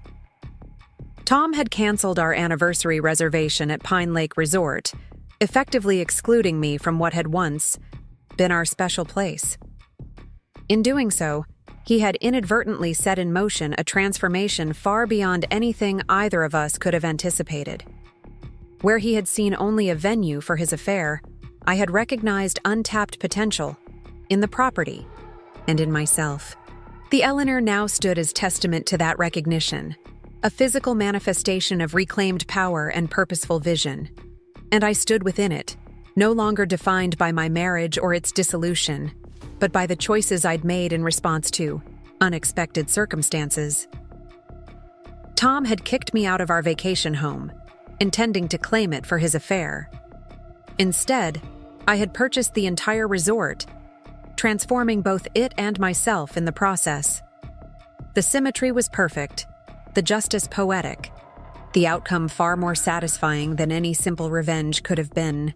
As I turned to leave the villa, ready to return to my cabin and prepare for another day of creation and transformation, I smiled at the thought of what my grandmother would say about the situation. Eleanor Wright had always maintained that the best response to being underestimated was not anger, but excellence. Not retaliation, but reinvention. Always hit them where they least expect it, she'd advised during my childhood. Not with force, but with brilliance they didn't believe you possessed. Advice I had followed perfectly, though unintentionally at first. Tom had never expected me to discover his affair, much less respond by acquiring his workplace and eliminating his position. He had never anticipated that his betrayal would catalyze not my destruction, but my reinvention. He had underestimated me completely, a miscalculation that had cost him his marriage, his job, and his carefully constructed double life. Sometimes, I reflected as I walked back along the moonlit path, the greatest gift an adversary can give you is the opportunity to discover strengths you didn't know you possessed. Tom's betrayal had been painful, certainly, but it had also been revealing, showing me capabilities I had subdued, ambitions I had tempered, power I had contained. For the sake of marital harmony, never again would I make myself smaller to accommodate someone else's comfort. Never again would I compromise my vision to maintain another's illusion of superiority. The Eleanor would stand as my commitment to that promise, a daily reminder of what could be created when talent was fully expressed rather than strategically diminished. As I reached my cabin, I paused to look back at the property, my property now, with its tasteful lighting highlighting architectural features against the darkness, the renovated villas glowing with warm welcome along the shoreline, the majestic mountains silhouetted against the star-filled sky. Yes, Tom had kicked me out of our vacation home, believing he was reclaiming it for himself and his new relationship. But in doing so, he had inadvertently given me something far more valuable, the catalyst for reclaiming not just a building, but my full self, my vision, my ambition, my power. Sometimes the best response to being shown the door is buying the entire building and transforming it into something the person who excluded you could never have imagined. A lesson Tom had learned too late, but one I would carry forward into every aspect of my reclaimed life. Up next, you've got 2 more standout stories right on your screen. If this one hit the mark, you won't want to pass these up. Just click and check them out.